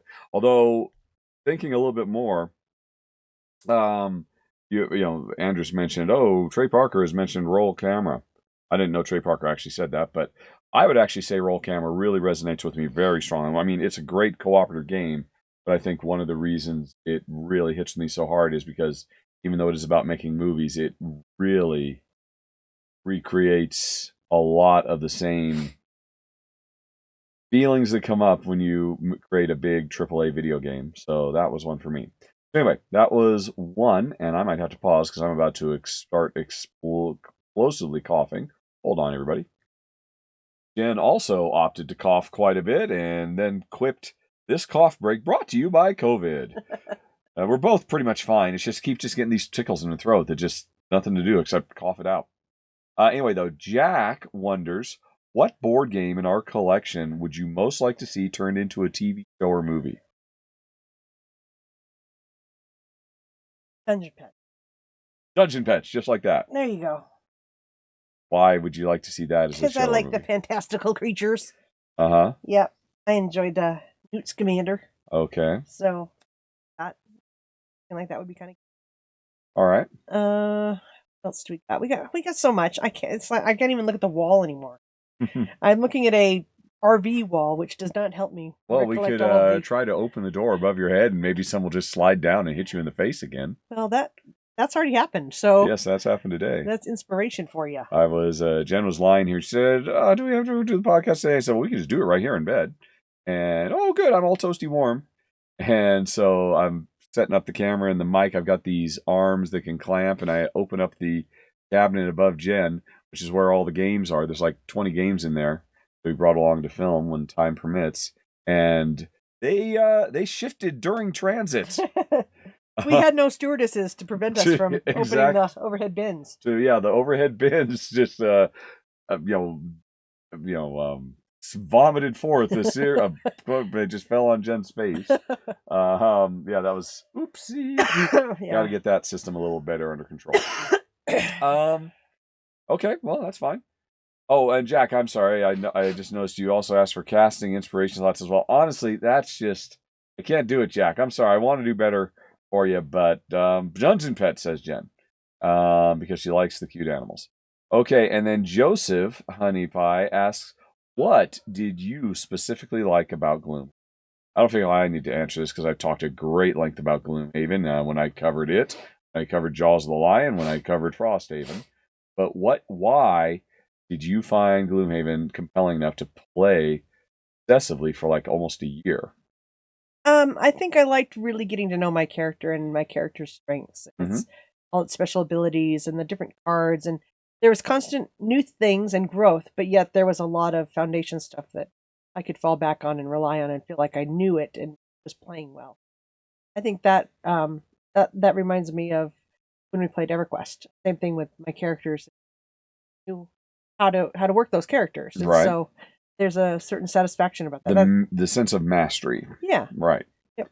Okay. So I think that was why.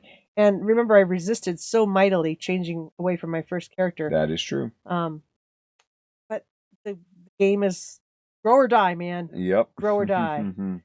So I think that was primarily it. I think also had such a fun cooperative experience playing it that wasn't. I don't think that's really been matched by many other games. I think maybe that's why I like the legacy game characters. So that, and there was constant new stuff. There was never, you were just around. Call it doing a nut run, because back at EverQuest run. Yeah, you remember the nut runs? What were those? Oh, it was some island on EverQuest. Go there, you could go there on a boat, and you would collect whatever these macadamias were. For folks who don't know, EverQuest is a massively multiplayer online role-playing video game that Jen was literally addicted to for a while. Yeah. Anyway. So I was in a guild, and I was also a druid, so I didn't have to do this long boat ride to get to the island. I thought you were a ranger. No, that was my first character. My second character was Oh my! I never knew you rolled a second character. Of course you did. It was Jennifer. Remember? Jennifer. Yeah. AIR. Okay. All right. Of course. Yeah. So my first one was a ranger, but my second was and anyway, so I could transport there, pick up the nuts, and then teleport back to wherever the nuts needed to go to be turned into peanut butter or whatever it was. And it was a way to just make a bunch of money without being in any danger. Okay. Or failing anybody you were supposed to be supporting or whatever. But yes, it was just one of those little quirks in the game. Somebody figured it out. Well, when you mentioned this, I was thinking of. Do you remember the pie tins? Oh, you did so good on the pie tins. Rahdo, which was his character name, his Hobbit cleric character. Figured out that they were going to be doing an update. I'm not saying I'm the one who figured that out. I'm sure I probably just read that online. Oh, well, there was going to be an update in the EverQuest universe.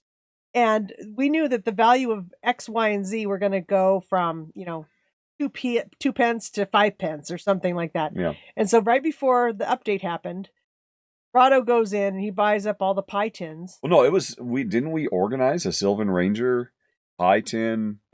Because I remember it was in the like the planet, the Endor, the elven city that was a bunch of, we were all up in trees, and we just had to keep running back and forth from one side of that tree city to the other, Yep. buying the resources, taking them over to the forge, making pie tins, taking them to a third place.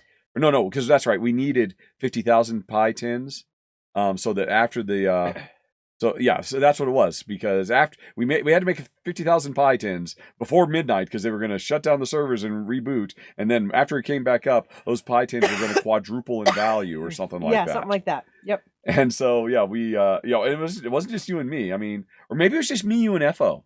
It might have been. And it might not have been the rest of the guild. Just doing that so that we basically just became overnight millionaires in EverQuest. And then you retired shortly after that and left me a rich widow. Yes. I could buy anything I wanted. Yep. That was very nice. All right. So, and that's why you like Gloomhaven, because there's no pie tin runs. Joseph also asked, are you at all excited for Frosthaven, the sequel? I thought Frosthaven was already out and had been for years. No, it just came out a few months ago. Well, there was Gloomhaven, then there was another one. Jaws of the Lion. No, it was like Frost. Well, we played a prototype of Frosthaven a couple of years ago, but it is out now. Oh, okay. Well, that's what I'm thinking of. Yes. Okay. So nobody else has played Frosthaven until now? It's only just come. Wow. Yeah. We're so lucky. So, but anyway, are you at all, let's put it more broadly. Are you at all excited in playing more Gloomhaven-y type Gloom? Really have to, I think you need to devote yourself, have time to get into your character. So I don't feel like that's happening right this minute. Did you bring it? It is directly above your head, yes. Oh my gosh, never mind. Apparently I am excited. If you are under no obligation to play it if you don't want to. I'm sure we will get into it mightily. All right. Let's see.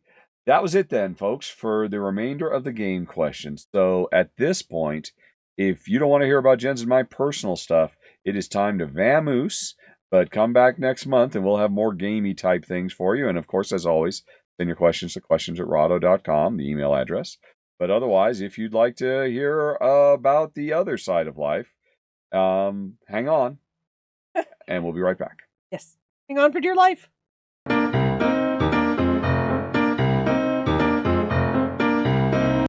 Okay, everybody, we are back. Personal question and answer time. Again, starting with Andrus, who asks, what were the biggest surprises and biggest letdowns in media that we consume, specifically TV shows, movies, etc., in 2022? Man, can we name something we're looking forward to in 2023? Now, that's hard. Can you think of anything, Honey Pie? First of all, letdown. If we didn't like it, we just promptly forget about it. So I think that would be all but impossible to say. That would be like Ross and Rachel didn't get together after the Christmas talk. Well, no, I mean, was there some show that we were excited about that we didn't like? Oh, I was a bit let down by the Star Trek for Kids show. Because I thought all the other new Star Trek shows had been good to great. And then Star Trek, I don't remember what it is. With the hologram Janeway helping the young ragamuffins try to find their way back from the Delta Quadrant to the Alpha Quadrant. And every week it was just, kids being stupid. And having stupid kid problems. And because they were kids in charge of a starship. I was disappointed by that. We didn't actually finish it. We watched, I think, 5 episodes and this is just grating. Yep. So I guess that's a disappointment. Can you think of anything you're like, this would have been great, this would have been great, but not? I'm not sure I even remember. Do you remember what I'm just even talking about? Oh, yes, I totally remember that, yeah. Was it disappointing? Yeah. Yeah. And it was, I mean, we're not the audience. We're not. No. They're trying to get young Trek fans. For kids. And that's fine, and it was teaching lessons, and the kids had to be obnoxious so they could grow and become better people, but it's like, not interested. But can you think of any shows you really liked in the last year or so, Honey Pie? You have to tell me. I'd go, yes, of course, that. That's so you can't think of any, would be the question. Ted Lasso. Yes, but awesome. I think that's been around for a while now, so that's not specifically a 2002, 2003 show. Ted Lasso is at the top of my mind right now because it just started again. Well, and also President Biden just posted a picture of the Believe poster above his White House door. Of office door. To the Oval Office. And I just think that's so awesome. I just have still got the warm fuzzies for that. Let's see. Let's go to the browser. And let's go to the website I use to keep track of all our shows. Those people. Who are on Boardgame Geek? No, you just had it doesn't matter. All right. Let's see. We discovered Australian Survivor. Oh, that's been Obviously, really it's fun. been around for almost a decade. Yeah. But we just kind of, I don't remember how we stumbled across it. It was probably because we were at a dearth of shows. And Yeah, and I gave it a try. Yep. And the first one was shocking. How much meaner they are. The contestants. Oh. Like making them dive over these barrels into the water head first. And then this time, two of them got injured. Yeah. Doing that same barrel dive thing. Very risky. Yeah. So, yeah, we started watching that using NordVPN. Anybody knows how to get a NordVPN affiliate link? I would totally do it because I've been using NordVPN for years to pretend that I'm in Australia or New Zealand or back in England or whatever. Yeah. But anyway, what do you think of the new Quantum Leap?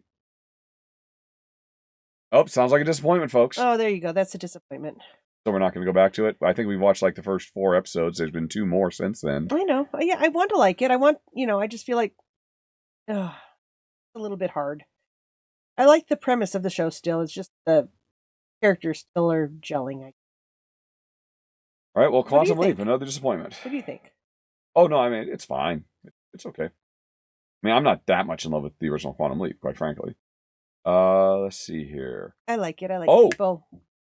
I do not remember who recommended it a few episodes ago, but we did circle back and watch Alaska Daily.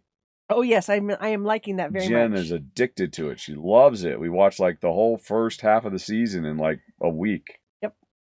I wasn't allowed more than 1 episode per day. Yeah, because you gotta pace yourself, honey pie. So Alaska Daily, that I apologize. I do not remember who suggested it, but it turns out that was excellent. Yep. Very good stuff. Shrinking. Go with Harrison Ford. Oh, yeah. That's very nice. Shrinking is fantastic. Yes. I mean, Shrinking is not quite Ted Lasso level, but it's up there. It's very nice. I wonder if Ted Lasso's immense breakthrough success is going to have Hollywood scrambling for, hey, you know what? We need more shows where people are just mature and talk about their problems instead of go through all the ridiculous normal, there has to be misunderstandings and and artificial conflict, as opposed to people just saying, well, this is how this made me feel and I'm not happy about it, and I'm really sorry. And people just resolving their problems in mature, emotionally healthy ways. And Shrinking is fantastic. It's so good. That's one. Let's see, I'm looking forward to Lucky Hank. I guess it's actually started. Haven't started watching it yet. There's this new show, I think it's on Amazon, called The Power, about a world where only women get superpowers. Ooh. And what does that change? So I'm sure Jen will be very interested in that one. Yeah. Women already have so many superpowers, they're just recognized much. Yes. The whole giving birth thing, for example. That is a superpower, definitely. Whole gestating life thing. What do you think of Schmigadoon? Its second season is about to start. Is it? Yes. I will enjoy that, I think. Yep. It went a little funny I liked towards it a lot. the end there, but I did enjoy it. Oh, and I loved all the song and dance. Of course, that was awesome. And it looks like Somebody Somewhere is coming back. You probably don't remember what that is. It's a very forgettable title, but it was about the woman, the single woman in Kansas who has to move back in with her grumpy dad, and he has, I think, a transsexual boss, and she starts finding meaning because she starts singing karaoke, and she has the buddy. Yeah, and exactly. Yep. Yeah, that show's coming back. That was really good. Yeah, that was good. Yep. So, Star Trek Picard has definitely picked up. Yep, after it certainly has. Season 2 was terrible, and Season 3 didn't start out that great, but it's definitely getting better now. That's something. Yep. Let's see, what else have we got? For things looking forward to, there's going to be a series based on Greece called Rise of the Pink Ladies. Oh, that'll be nice to see what happens to everything else. I think it'll be a musical too. The After Party's getting a second season. That's awesome. Yeah, sure. Whatever. 3 words and 16 letters. That mean, yeah. The After Party was fantastic. That was certainly a big surprise. I love that one. What about Zoe's crazy? It's been canceled. Oh no. Yep. We got the Christmas episode, and then that was it. Unfortunate. That was lovely. Yeah, it was a great show. Yeah, so yeah, but Zoe's Unfortunate Playlist, that was a good one too. Gone too soon. Let's see, where is if I go to my watch list, what happens? Hey, I have 923 shows. Okay. And if we sort by, hey, they're sorted by recent episode. Okay, so look at 2023. Oh, shoot. Push that button again after we do that. Come back to this view. All righty.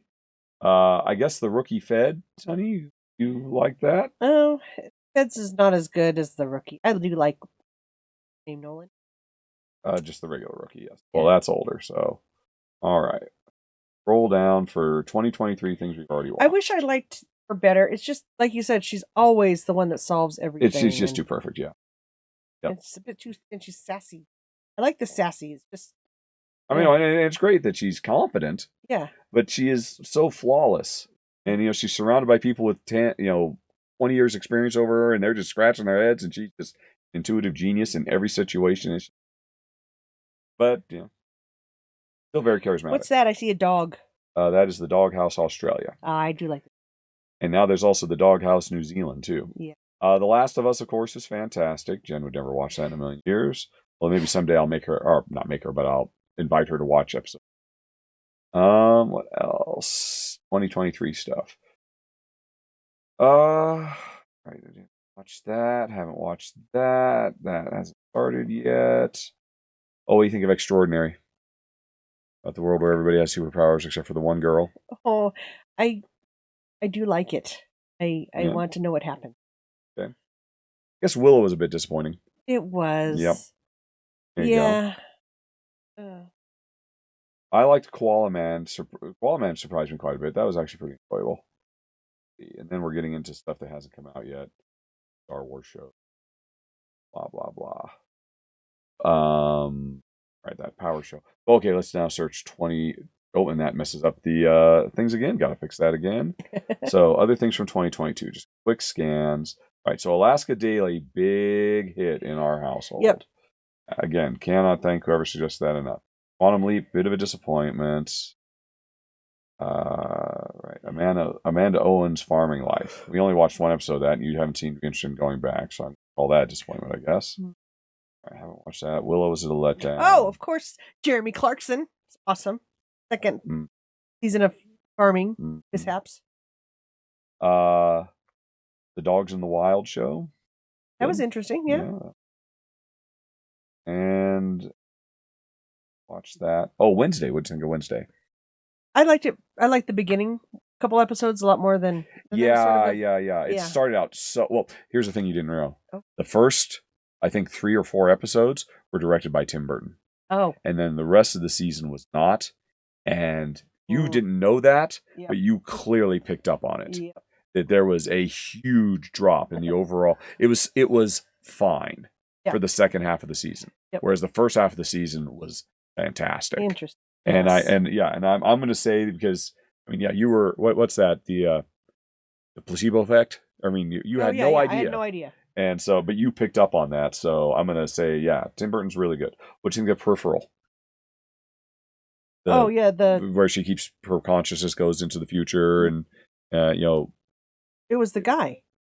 No, there's a picture of her right here. Remember? Oh yeah, no, that was amazing. Oh, you really liked it? I did like it. Amazing! Wow. Yeah, okay. But, I mean, there was a lot of kind of, for me, like lost. Like, what is actually going on? But then we kind of got interesting. Star Wars Andor was absolutely amazing. So stunning. Best shows of the year. Oh, you really liked Limitless with Chris Hemsworth. Oh, I did. And not just because he was shirtless half the time. All of that. Very on the top. Yeah. I Love She-Hulk.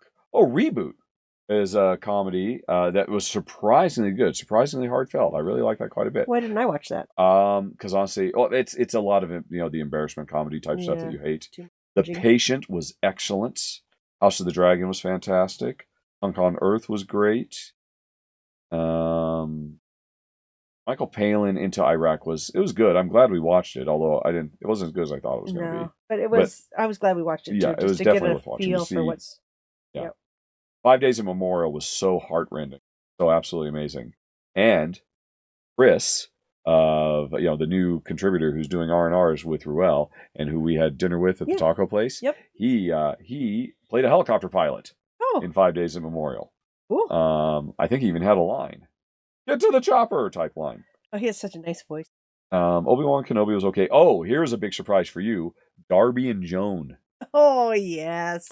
Oh, just two retired senior citizens just driving around the Australian outback in a great RV, solving really low-stakes crimes. Yep. Who stole the key to the bathhouse? We'll solve it.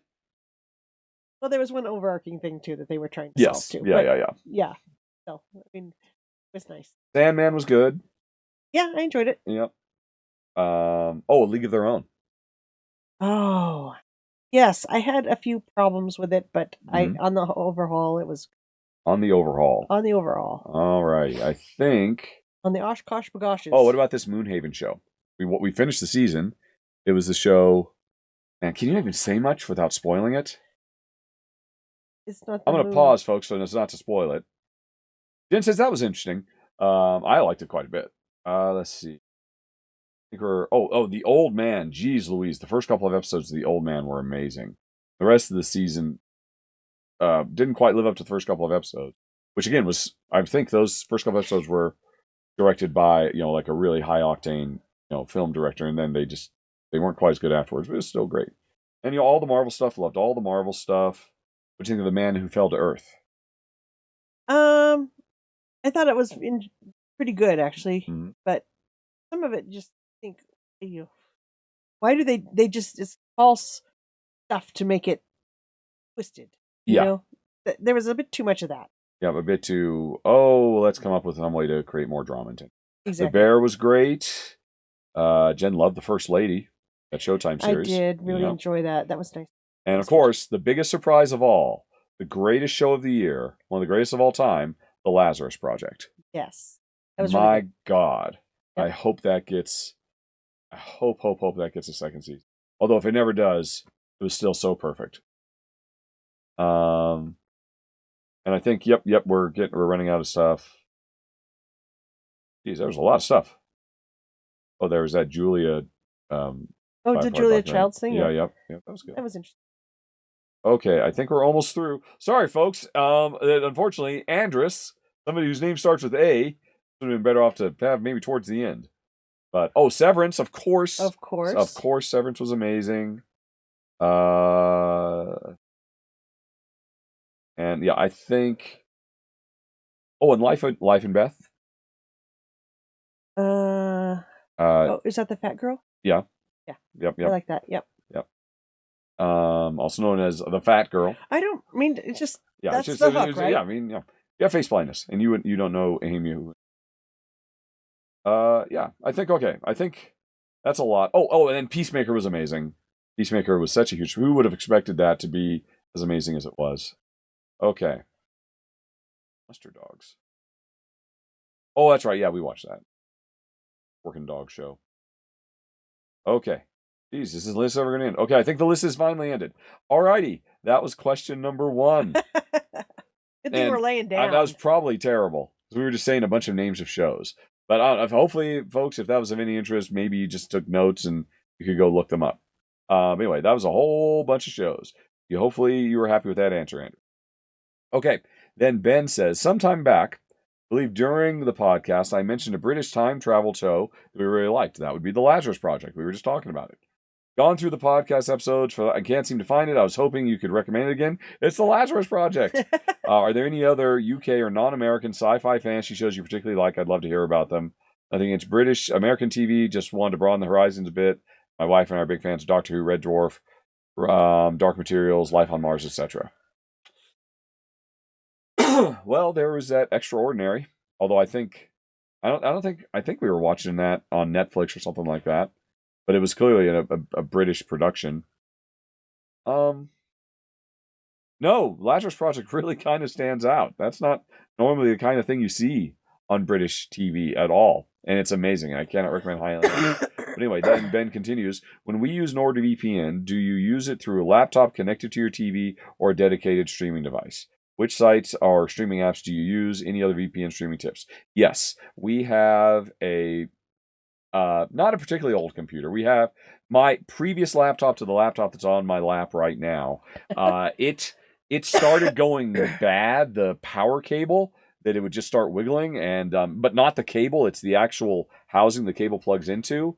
And I realized, oh crap, this isn't going to last much longer. And I don't want to pay. I mean, this was a cheap laptop we bought at Costco, so it's not going to be worth repairing.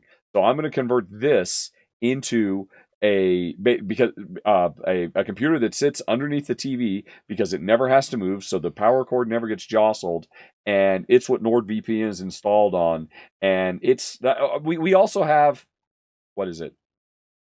The Amazon, what is it called? A Fire Cube. We have an Amazon Fire Cube, and we use that for just Netflix and Hulu or Showtime, or because hey, there's a Showtime show on. Okay, we got to subscribe to Showtime for a month to watch this particular show. So we use it for all the normal streaming stuff, and then we use the computer and web browsers and NordVPN to watch Darby and Joan from Australia or the New Zealand Doghouse or whatever it might be. That's how we do all that stuff. Right. Which is kind of a pain because we have a really nice surround sound system, and I know I just need to get a Dolby Digital adapter for that laptop because it will only put out stereo, so things don't sound as nice, but that's okay. Alrighty, from Darren and others. Professional sports, go. Oh, that's right, yes. A bunch of people asked me, Honeypie, in last month's podcast, I said something very flippant, words to the effect of, I think professional sports is a net drag on humanity. It does more harm than good in the modern world, or something like that. Goodness. Oh, yeah, I folks, you have to remember, I was streaming in front of a live audience. And I was really just performing for that audience. And I would say that, of course, I was trying to be entertaining and I was trying to be shocking. That's not something I necessarily would have said just in a more casual, low adrenaline situation where I wasn't, being watched by 100 people. Well, and that you were, you were on. Yeah, exactly. Yeah. Still, I mean, several people asked several specific questions, like, which is a greater detriment to humanity, organized religion or professional sports?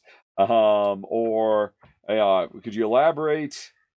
Why do I feel that professional sports is net negative? I've spoken about UBI in the past and mentioned how people should be able to do what they like that makes themselves happy and feel good. But since I feel like professional sport is something people shouldn't do. No, not really. Sympathetic to your opinion about professional sports does more harm than good, but I don't agree. Why would you say that? Tribalism, zero-sum, business sports, being corrupt and greedy? Yeah, sure, all of those things. So there's a few, and there were a bunch more. And first of all, I just have to say, yes, I despise professional sports. A big reason for that is because when we lived in England, we lived between two pubs. At the far end of one street was one pub, and at the far end of the other street and around on another block was another pub. And I saw so much of the worst of humanity on a day-to-day basis because of blind adherence to professional sports. Drunken bar fights and brawls breaking out all the time. People just being public nuisances because, it's the footy. We love the footy and we are so passionate for the footy. So many times I've seen so many riots break out because a team won or lost or whatever. And it's so inconsequential. It's like the idea of, a riot breaking out because Jen scored 53 victory points and I scored 51. It's meaningless. It has no, impact on the betterment of humanity. And the sheer amount of money and world attention that goes into this largely useless pastime. Which, as I said, remember when I said this last, I'm pretty sure I said repeatedly, hey, I got nothing against sports. I think, and to whoever just asked this, I think sports are great. If you have fun playing football, that's wonderful. And if you just want to hang out with your friends and watch them play football, that's great. But parents pressuring their kids into living out the dreams they couldn't have, or trying to get football scholarships, the existence of football scholarships. Don't get me wrong, I'm glad people can make it into institutions of higher learning, But the fact that they have to do it through a football scholarship, when in fact it should all be freaking free and available to everybody, and there shouldn't be a barrier to entry at all. But the fact that we live in a society that elevates, Idolizes. idolizes and deifies people who throw little balls through little hoops, or hit little balls with little sticks, or kick little balls with their big feet, that somehow we put them on pedestals instead of scientists and Or politicians who are doing good for humanity. all the love that goes to Deion Sanders should go to Jimmy Carter. He should be the rock star of the universe. For all the good he has done, and it just sits wrong with me that we have, I feel, as a species, a very unhealthy relationship with professional sports. And it has the tendency to bring out the worst in us. It definitely reinforces tribalism, which is the one true evil that is holding us back as a species more than anything else. And sports exists only because of tribalism, because it gives us a reason to divide ourselves into teams and root against each other. And I see no value to that whatsoever when we can put all that behind us. Once upon a time, professional sports were great. They were a truly unifying force. They were a way to say, look, we can resolve our differences through the Olympics rather than war. And that was wonderful. But we, as a species, should have evolved. And I feel like sports is devolution for us. And I do not mean to say that anybody is stupid for loving sports. Obviously, a lot of people love sports. I mean, but you've grown up in it. It's part of your culture, and I do not want to deny anybody having a good time. But I am not a big fan of how our society is so bass-ackwards when it comes to who we should idolize. And by the way, that goes for movie stars too, and and just pop culture in general. Anyway, I don't know. Do you have anything to say about this, Sci-fi?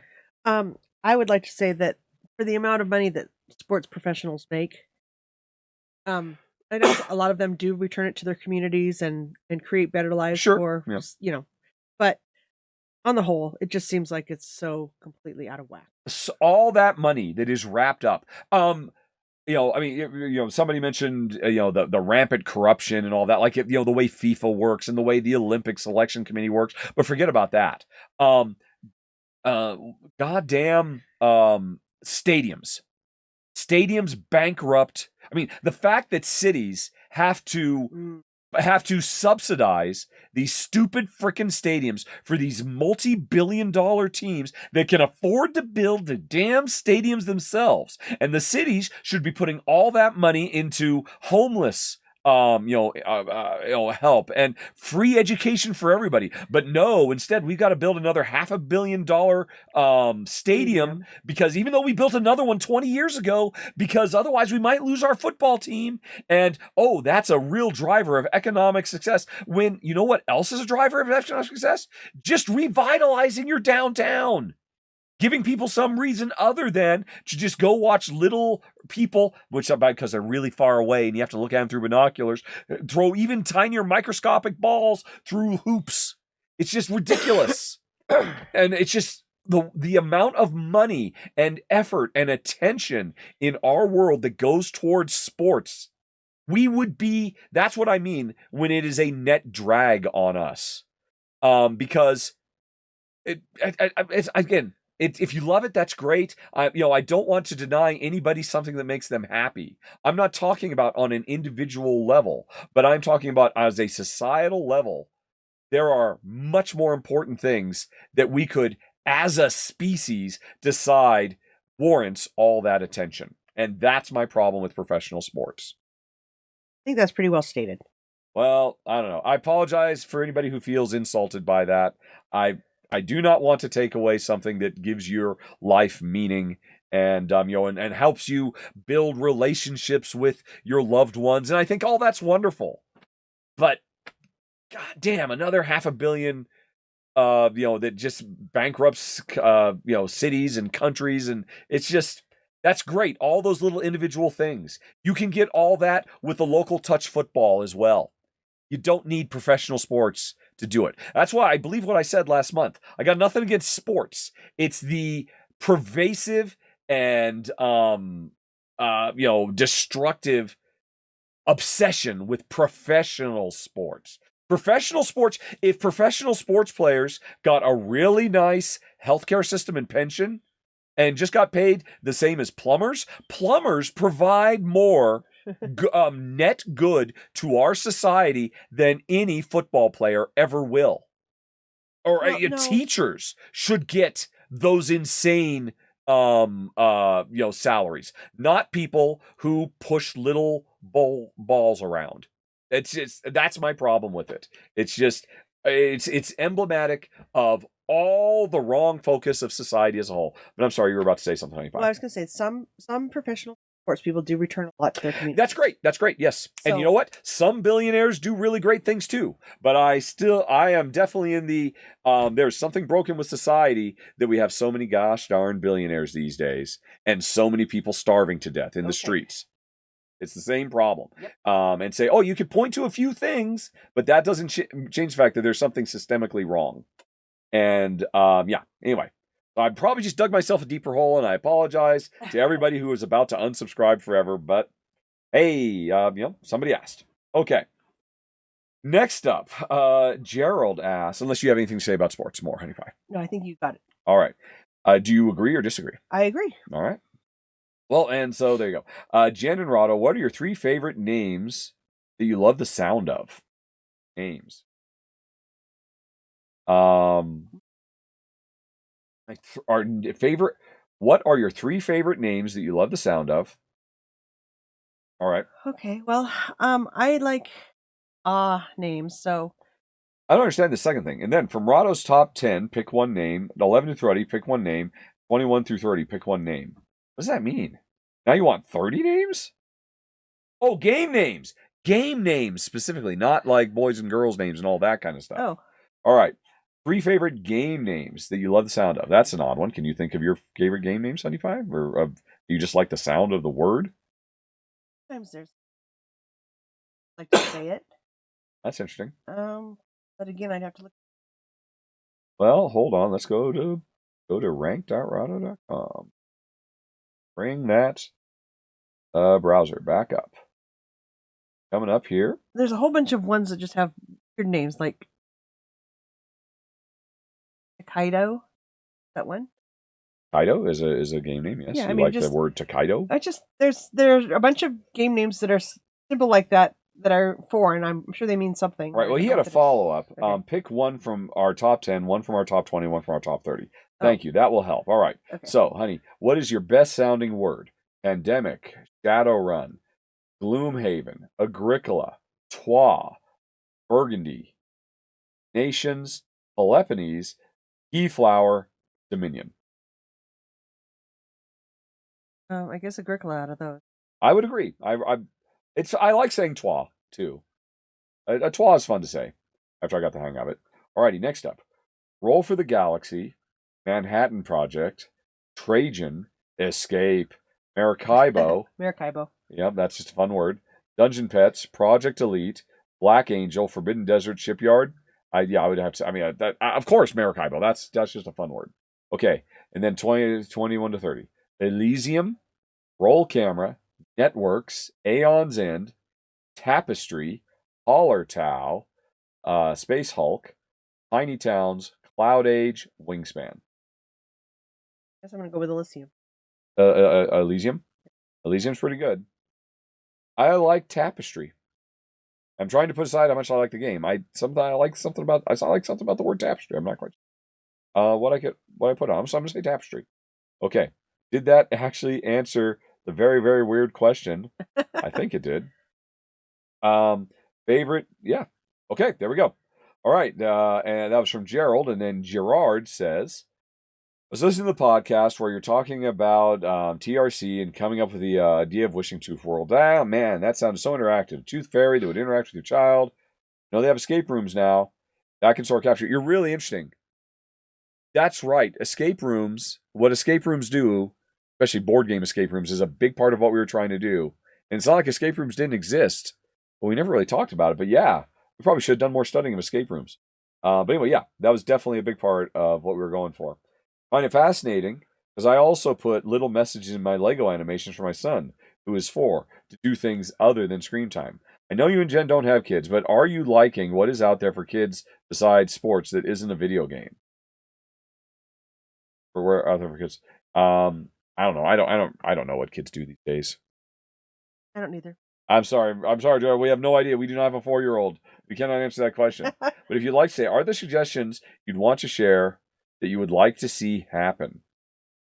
For the parents who want their kids not to become zombies staring at screens. Make them go outside and play in the mud.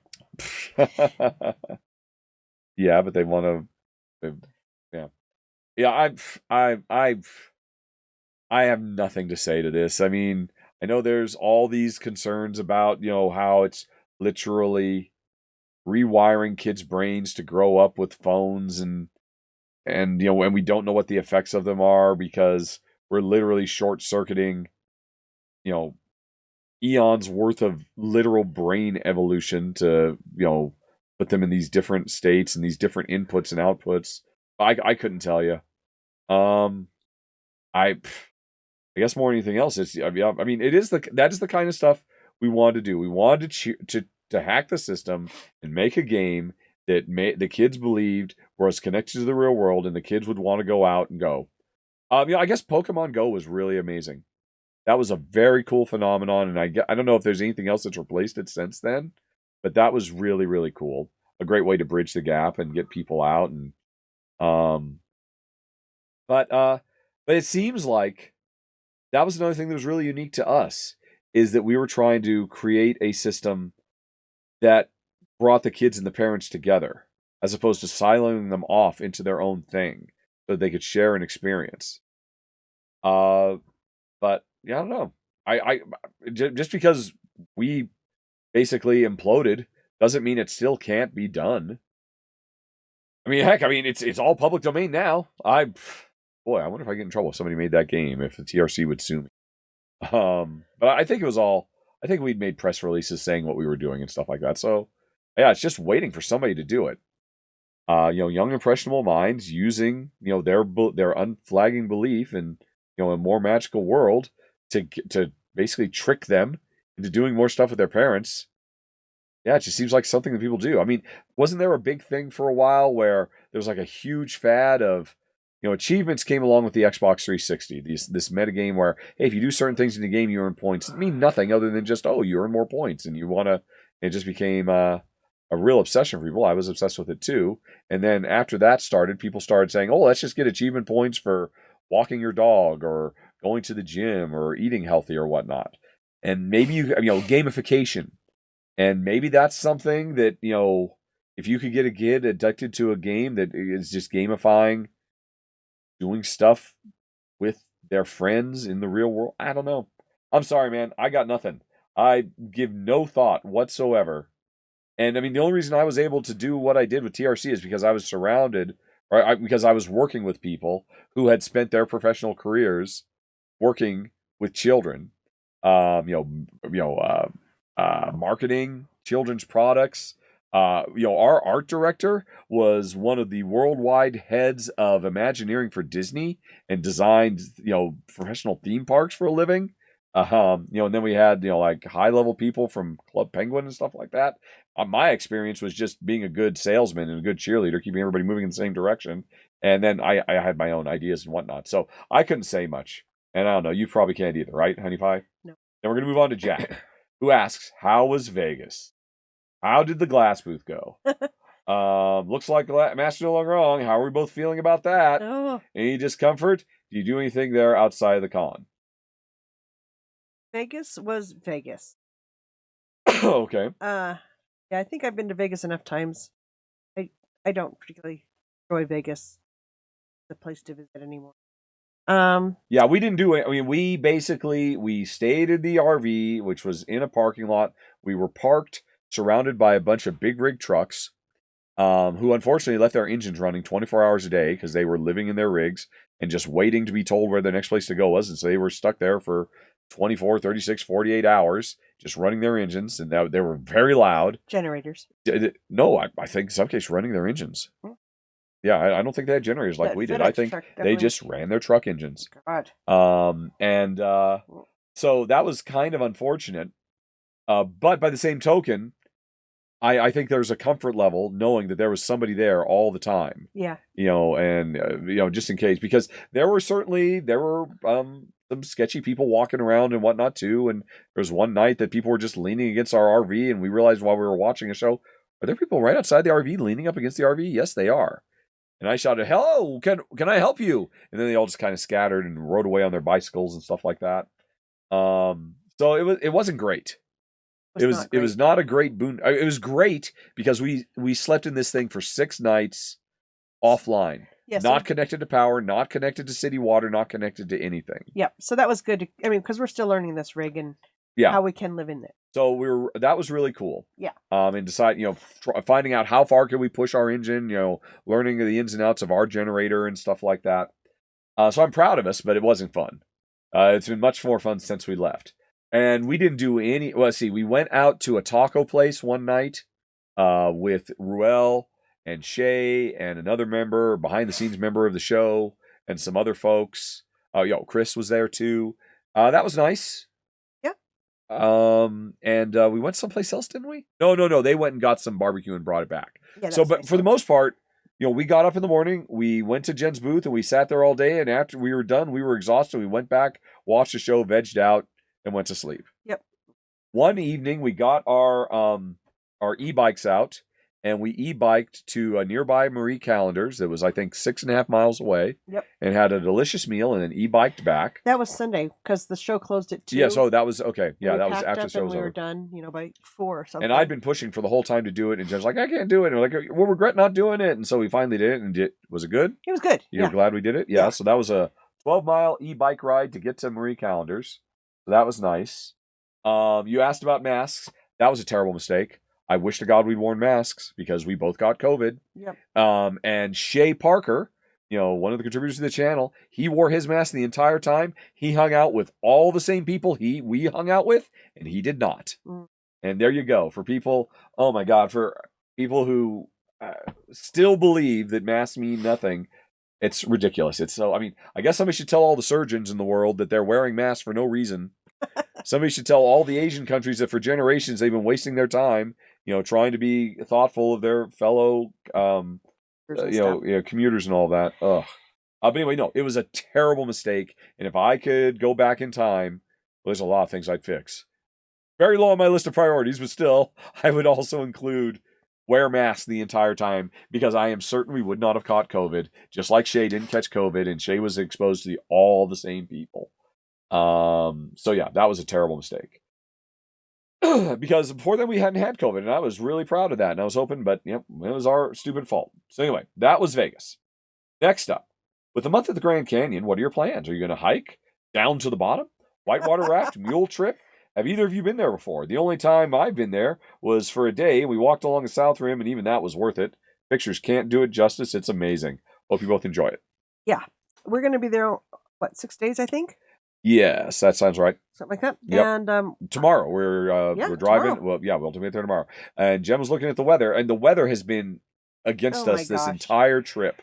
Yay, climate change! It's changing on us.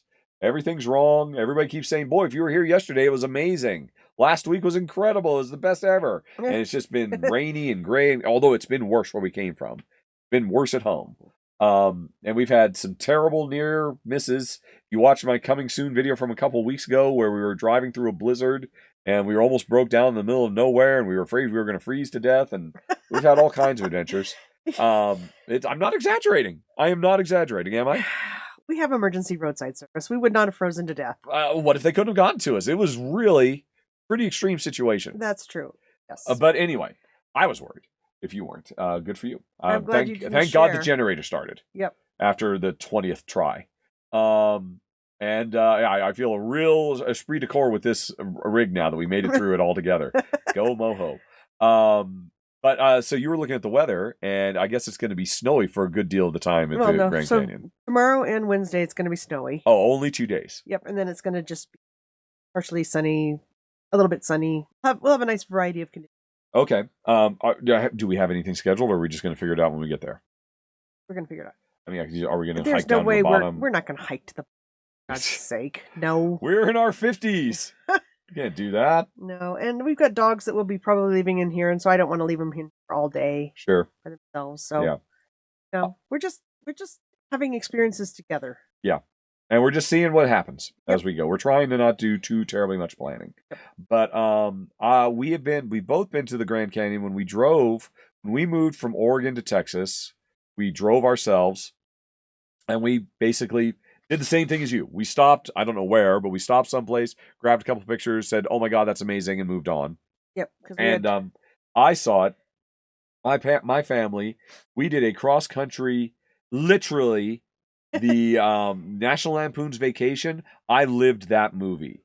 It was so weird for us when we saw that movie a few years after we had our own cross country road trip, me and my family, because everything short of my dad almost having an affair with Christy Brinkley that happened in that movie happened to us. Including feeding to the alligators to go. It was a hubcap or a tire or what was it? It is absolutely insane. On that trip, we also stopped at the Grand Canyon. I assume you probably saw it as a kid too, right? The movie? No, the Grand Canyon. I don't know that. I don't think. Really, so. You're saying the first time you think you ever saw the Grand Canyon was with me on that when we moved from Oregon to Texas. It doesn't make sense because we did spend. My mom was in the Air Force, and one summer she had to go off and do, a summer, whatever, a month or something, boot camp. Yeah. And we stayed with some friends in Tucson, and I know we drove up through Vegas because we were a circus, so it would make sense that we stopped at the Grand Canyon. You must have. We must have. Yeah. But you don't. You have no I remember recollection. circus. Okay, there you go. So. All right. Let's see. Next up from Jack. Last podcast, Jen said she grew up in Eastern Washington and her dad had a tractor. Oh, yeah. Did you grow up on a farm? If so, what kind of farm? And if not, was it a rural town where people just owned tractors? I thought that part of the state was very dry, but maybe I'm confusing it with Eastern Oregon. Okay. Yeah. My dad had, when my parents got divorced, they had bought some land a little bit outside the town. Uh-huh. And Dad did improve it by planting a bunch of pine trees. It wasn't a farm really, but he did have a small area where he could grow hay, and we did have a horse. So he had a tractor to plant that field and harvest the hay. That was it? Yeah. You bought the tractor for that purpose? Yeah. For your record, your dad was an accounting professor at Eastern Washington University. Yep. So this is something he did for fun. He was in no way, shape, or form a professional farmer. Oh, gosh, no. He was a weekend dabbler of hay farming. Well, we had the horse and he didn't want to buy hay for it, I guess. So. There you go. Yeah, because it's much better to buy a tractor and grow your own hay. I'm sure. What kind of economics professor was your dad, now that I think of it? Well, it was fun. And he would buy stuff, secondhand and fix it and then get another part to, like, hay bale or whatever. So he was a hobbyist tractor owner, basically. I guess so, yeah. But it was fun to go to auctions and see if he could find, stuff to pull behind. Or he needed to plow, like, the driveway or something to get to the road. He would need a tractor for that. Oh, when it snowed? Yeah. Oh, okay, yeah. All right. Let's see. Hypothetically speaking, if someone were to have worked for Nintendo in the post office in the exact same way you did, and if, again, hypothetically, they had been fired for something that may or may not have been the exact reason you were fired, what would that reason be? I feel, Jack, like you were trying to hijack ChatGPT to break its safety protocols to get to the truth of something. Hypothetically speaking? No. I don't know what you're talking about, Jack. Sorry, man. Given the success of the TV show The Last of Us, which of your video game designs do you think would make the best TV show or movie? Oh. Well, you're at least aware of all the video games I've made. What would make the best TV show or movie? The Adventures of Paul Harry. Of course you would say that because it is your favorite, and it would be a good Saturday morning cartoon. Siphon Filter almost became a TV show, and that's like a whole thing. Doug Lyman, the up and coming movie director, was attached to be the showrunner of it and direct. And we actually read the a spec script written by Hollywood screenwriters. And I think it can make a great TV show. That one's probably just the simplest, most straightforward, easy one to do. But personally, I think Brink has the richest and most interesting world. Post-apocalypse, warring factions living on forced into a tiny space. I think we did a lot of world building for that. Probably Fable 2 is the most obvious one, just because it was the most popular for Siphon Filter. But personally, I think I'd like to do Brink. And this is the second time you've asked for casting. I cannot help you with that. I cannot do it. I'm sorry. What movies, TV show would you want to take inspiration from? And by the way, if this is not an interesting exercise, feel free to disregard or half-ass. Jack, you got the half-ass. There we go. But I honestly, I think Brink would make for a really a cool prestige, in the same vein as Westworld kind of show. And yeah, and Jen wanted to see Pitfall, and that'd be a good Saturday morning kids cartoon, I think. Alrighty. Let's see here. Oh, you're asking about the transgender. I remember you asked about this one, Jack. I thought about leaving it out. I think you gave me the option to leave it out if I wanted to. Jack, I am not going to go into it other than to say, as a straight white dude, it's not my place to say. If you ask me, what do I think about the Matt Walsh documentary, What is a Woman? I suggest go and watch. There is a great YouTube channel, Jack, called Jessie Gender. She is a trans woman who really just started out, less about the trans issues and more about, I just want to talk about Star Trek. Because she's and I started watching her because of Star Trek.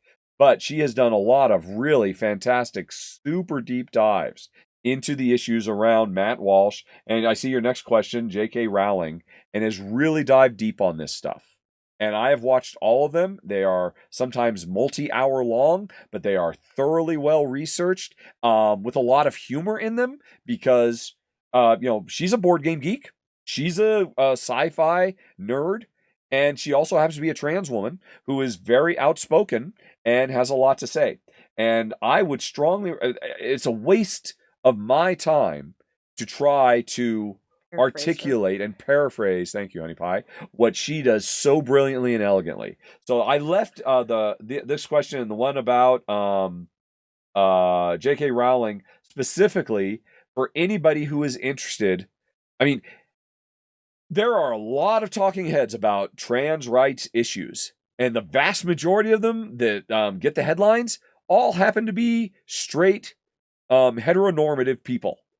And I think we need to stop listening to all the straight heteronormative people talking about this and listen more to the actual trans people who have something to say. And so I would suggest to everybody, go check out Jessie Gender. She is fantastic. She's funny. She talks about Star Wars. She talks about Star Trek. She talks about Last of Us. She talks about all the Marvel stuff, all the geeky stuff. But then she also spends a lot of time talking about this, and I think she's absolutely brilliant. She's Jesse? Jesse. I forget her real name is like Jessie Hall or something like that, but her channel name is Jessie Gender. Because you'll get to know her as a person. She did a lot of her videos about her own transition. It's fascinating stuff. I can't believe that you won't find something elucidating and enlightening and just straight up entertaining if you check out her channel. So that's why I left that in, Jack. Alrighty. James says, as always, James admires our steadfastness with regards to social issues. Not wanting to participate in anything having to do with J.K. Rowling is a commendable position. However, I think you might be going too far. Oh, you know what? Okay, yes. This was another one. All right. Yeah, I'm sorry, James. I did not plan to answer this. This is the same thing as Jack. Jack, James, everything you say here, can I please suggest you go watch Jessie Gender. Watch her videos about J.K. Rowling. and the impact that JK's choices have had, the on real people's lives, and how she is directly causing harm. I will agree that she doesn't mean to, and she doesn't understand what it is that she's doing. But there are people out there who are making very cogent, well-informed, impassioned discussions on this. And you and me talking about this, James, is not the point. You don't need to listen to me about this stuff. You need to listen to Jesse Gender. So that's why I'd left this here. And it was just a coincidence that Jack and James both started, so I knew they were kind of together. So I'm not really going to go into any of that stuff. I'm just going to shill for Jesse all day long. I back her on Patreon. I suggest everybody do it because she is an amazing YouTube talent, and she will open your eyes and give you something to think about much more so than I ever could. But then moving on to Joseph, who wonders, what are my thoughts of the future of the Marvel Cinematic Universe? Joseph enjoys the shows and films. Wonder every new entry makes the barrier to entry too much for any newcomer. Should they stop? Or do you think it can continue to create more interconnected content indefinitely? I love it because I love the interconnectivity. I've always loved that in comic books, and it certainly becomes a barrier to entry. But I mean, is it really? I mean, the most recent Quantum Mania Ant-Man movie, I feel like you could watch that as your first Ant-Man movie and it'd be fine. They do I think, it just means that, it's been a storytelling trope forever to throw yourself into the middle of a story. And okay, I don't quite get everything that's going on, but this is interesting. And then, all right, I'll see it out of order. I'll see, well, how did these people get here? Oh, that really informs what I already know about what's coming. And I think that's perfectly fine. I appreciate it's a barrier to entry because some people just aren't comfortable with not knowing everything in a nice, straightforward, linear order. But I think that's maybe kind of an old person attitude, quite frankly. I think youngsters, younger generations who have grown up in a different media ecosystem maybe are a little bit more comfortable with non-traditional, non-linear storytelling. I mean, I think the success of movies like Pulp Fiction or Memento, which is a movie implicitly designed to throw you into the middle of a weird Byzantine thing, and you find your way through that. Was the Marvel Cinematic Universe if not the same thing of over 100 hours of content rather than an hour and a half? I think we've got a new generation that is training to be totally comfortable with jumping into the middle of stories. That's what people have had to do with comic books forever. If you were there in 1967 when Amazing Fantasy 15 first published, how could you possibly pick up a Spider-Man comic book today? And yet people do it all the time. People can jump into Marvel at any time. I've seen YouTube reaction videos where the first Marvel movie they ever watched was Endgame. Endgame. The end result of 10 years of movies. And it's the second part of a 2-part movie. And it was the first thing they ever saw. And then they talked about, yeah, I kind of got it. Yeah, the flag guy, and he was clearly the leader, and there was some kind of history between them. Yeah, I didn't need to know what the history was. You can say, oh, there's a history, and they're making amends. I don't know what the history was, but I've seen enough stories to understand what that means. Trying to avoid spoilers for Endgame. Yeah, I'm not too terribly worried about it. I'm too busy enjoying it. I think Jen might have stronger opinions about this than me. Apparently, I'm kind of an old person problem. Yes, you are. I know you hate nothing more than a TV show starts, there's an action sequence, there's a kind of a cliffhanger moment, and then after the credits, 15 hours earlier, you hate that with a passion. I don't like that. There's a reason people keep doing it, honey pie, because younger brains totally dig it. And your old lady brain just won't accept it anymore. Everything must be in order from beginning to end. Does make it easier for me. It's not hard for you, though. You understand. I do understand. When you get all huffy about it, I'm like, oh, there goes old lady Jen again. Get off my lawn with your non-linear narratives. Yeah. Yep. I mean, to be fair, the MCU could have stopped after Endgame, and they would have been incredibly proud. But why would they? They're still making all the money, and I think they will continue to do so. I know that a lot of people think the MCU is going through a slump right now, but because there's no interconnectivity, they forget there was no interconnectivity for the first 7 years of the Marvel Cinematic Universe. Iron Man 2 had absolutely nothing to do with Winter Soldier. They existed completely siloed from each other. There was no connective tissue between these movies. And it's only because we saw it all the way through the end and we saw how things came together, dribs and drabs. That's going to happen again. They're following the same roadmap. And it's just that, oh, well, I don't see what it is. You didn't see the roadmap for the first 7 of the years of Endgame story either. So I think everything's great. I love it. Love it. Joseph continues. The biggest challenge with cooking is always coming up with new recipes. I can personally eat the same meal over and over and over and over and over, but my wife prefers more variety. Curious, what meals, and this is for Jen, not me, do you prepare on a regular basis, and do you have any general cooking tips you'd like to share? Oh, gosh. I make eggs and bacon all the time. Yep. Quiche things. Yep. So, yeah, we always have the same stuff for breakfast. And quite a bit, I make a lot of soup. I love making soup. And I always use lentils, so I think that's a staple. Yeah. What's the question?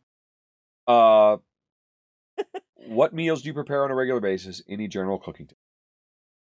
I like lentils. I like eggs. Bacon's awesome. Yep. Yeah, I mean, ever since we became devotees of whatever you want to call it, low carbing, paleo, I mean, it's all just the notion of get carbs out of your diet. Ever since we became low carbers, Yep. Jen has perfected the meat over bed of vegetables style. What would you, is it? Do you fry? Is it frying? I guess you're frying. Stir fry, right? yeah, basically. Stir fry. That is, that is one of the staples of Jen's cooking style. That and like I said, one soups. pot cooking too. I like one pot things. Yep. Yeah. I imagine your biggest general cooking tip would be buy a Ninja Foodie. Yeah, at the moment, that's really good. Yep. Stick a bunch of stuff in there and push bake. Walk away. Yep. Yeah, Jen, I mean, you hate doing, you tried, was it Freshly? Oh, yeah, Freshly, which they send you all the ingredients, and then you have to chop them up, and then you make like 3 different things. You pull it all together at the end, to one meal. And you hated it with a passion. Oh, it was just a lot of work. Yeah. I would rather get a bag of frozen vegetables and some meat and cook it all together and throw some spices or some sauce in. You're done. Yep. Maybe some cheese on top. Yep. And he doesn't cook at all, so basically, it's up to me. There you go. Let's see. After listening to last month's podcast, I'm super curious about Richard's involvement with some sort of crime. I'm willing to share, but Jen is not. I completely respect Jen's opinion. I just have to know, is the time for Richard to tell this, is now the time? If not, no worries. I'll ask again next year. Ask in like 30 years. What do you think is going to happen? I don't know, but I just don't like it. All right. Let's see. Oh, then we're almost done. From Henrik.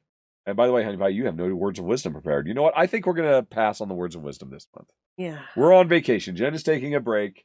A holiday from Jen's words of wisdom. How ironic, then, that the last question is from Henrik, who prompted the words of wisdom system. With my, not Jen's, with my plans on living forever, is this taken into account with Jen's financial plans? Stocks with dividends seem to make sense, as mentioned last month. Anything particular that makes the investment plan last extra long? Withdraw less than the safe withdrawal minimum, historically 4%. So if you're spending less than 4% of whatever your net worth is, then your fortune should be able to go on forever. Yep, in theory. Yep. Well, that's the historical safe withdrawal rate. Yep. And there you go. That's what you need to do. Find a way to live within those margins. The reality is, I don't think we can, because I am working. As is Jen. We are both working full time. In some regards, we're working harder than we ever have before. And honestly, I am doing a job, as is Jen, that is evergreen. Because, we could keep doing it forever, in theory. Yep. Nobody's going to fire me for making glass. Yep. And they're going to keep making board games, and I'm perfectly able to continue to talk about them. But I think, honestly, the end game is I remember Jen spent a lot of financial time figuring out how can we get to our retirement. It was 62, 65, whatever it is. Yeah. Without having to go in early. And, does this stretch out far enough? Get that so then we can, live someplace with an incredibly low cost of living and just cruise on that. And knowing full well that, it might all disappear, who knows, et cetera, et cetera. But I know that was a big part of your planning too. Yeah. And part of it is we're living in England and we don't have to worry about catastrophic healthcare. Exactly, yes. Yep. Yeah. That is another reason we are definitely making back over there, because cost of living, because America is fundamentally broken in many, many core economic ways. And it's an unhealthy system that is doomed to failure, quite frankly. It can't continue on as it is. Basically all the signs are there we're in pretty much the same situation that France was in before it was off with her head time, quite frankly. And there's actually a really interesting documentary about this on Netflix we watched a few years ago. So we'll see what happens. But really, to me, Henrik, it comes down to UBI. The reality, we all see what ChatGPT is doing. It's going to. We are seeing it happen. We are seeing, computers can make art that is as cool as compelling as. Now they're doing it because other humans have done it. And computers are emulating, but you know what? New artists make new art because they emulate old artists as well. Computers are getting better. They will be able to create screenplays. They will be able to be accountants. They will be able to. They can already diagnose cancer better than human people. Human people as opposed to other people. Prepare. And the thing is, when all of this stuff is done by artificial intelligence, when the job apocalypse truly comes, the thing is, it's not. This is what I was saying earlier. The reason all this stuff is coming about is because corporations are trying to get more and more efficient and hoard more and more and more and more and more and more and more money until they have all of it. And there will come a point when, all right, it's time to tear the system down and redistribute that wealth.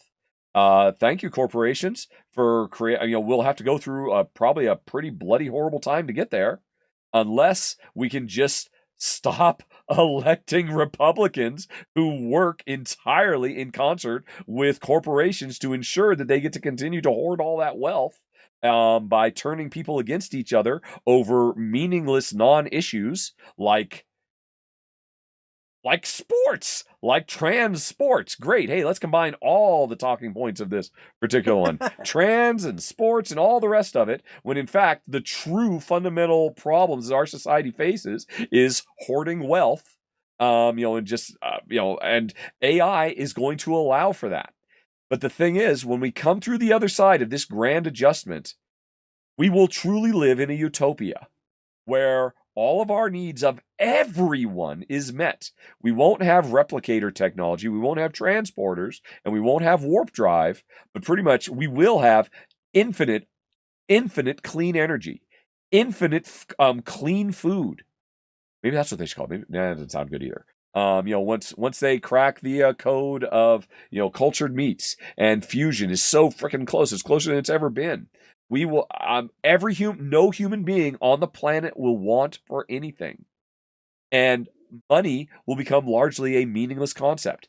This will happen. But unfortunately, we will go through a lot of crap to get there.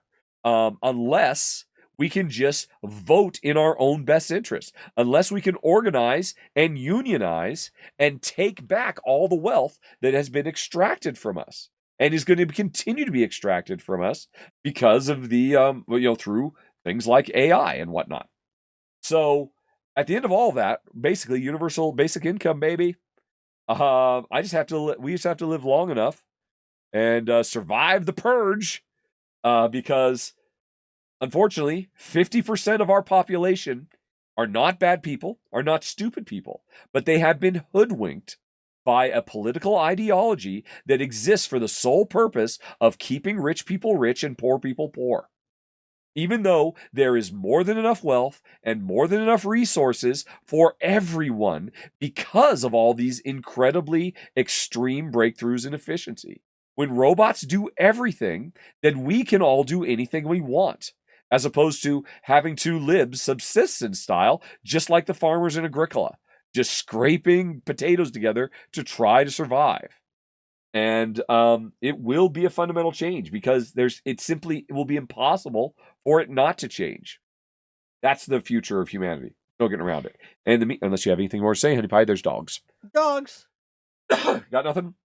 Nope. Then, hey, Nigel says, please see Charlie with ball and Sky without. Oh, Charlie's lovely. Yep. And is that Sky in the background without the ball? Yep. Oh, dear.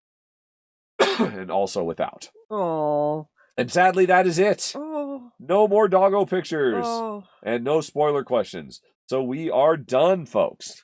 Yes. I love puppies. Although I'm not done because I've yet to do my first part where all the really tough questions show that I protected both Jen and Dan from. So wish me luck tomorrow when I start trying to record all of that as we're driving our way to the Grand Canyon. But otherwise, yeah, that's it, folks. So thank you as always for going on another ride with us. And have a very, very nice day. Send those questions to Rahdo.com. Talk to you later. So long. Bye-bye. Bye-bye.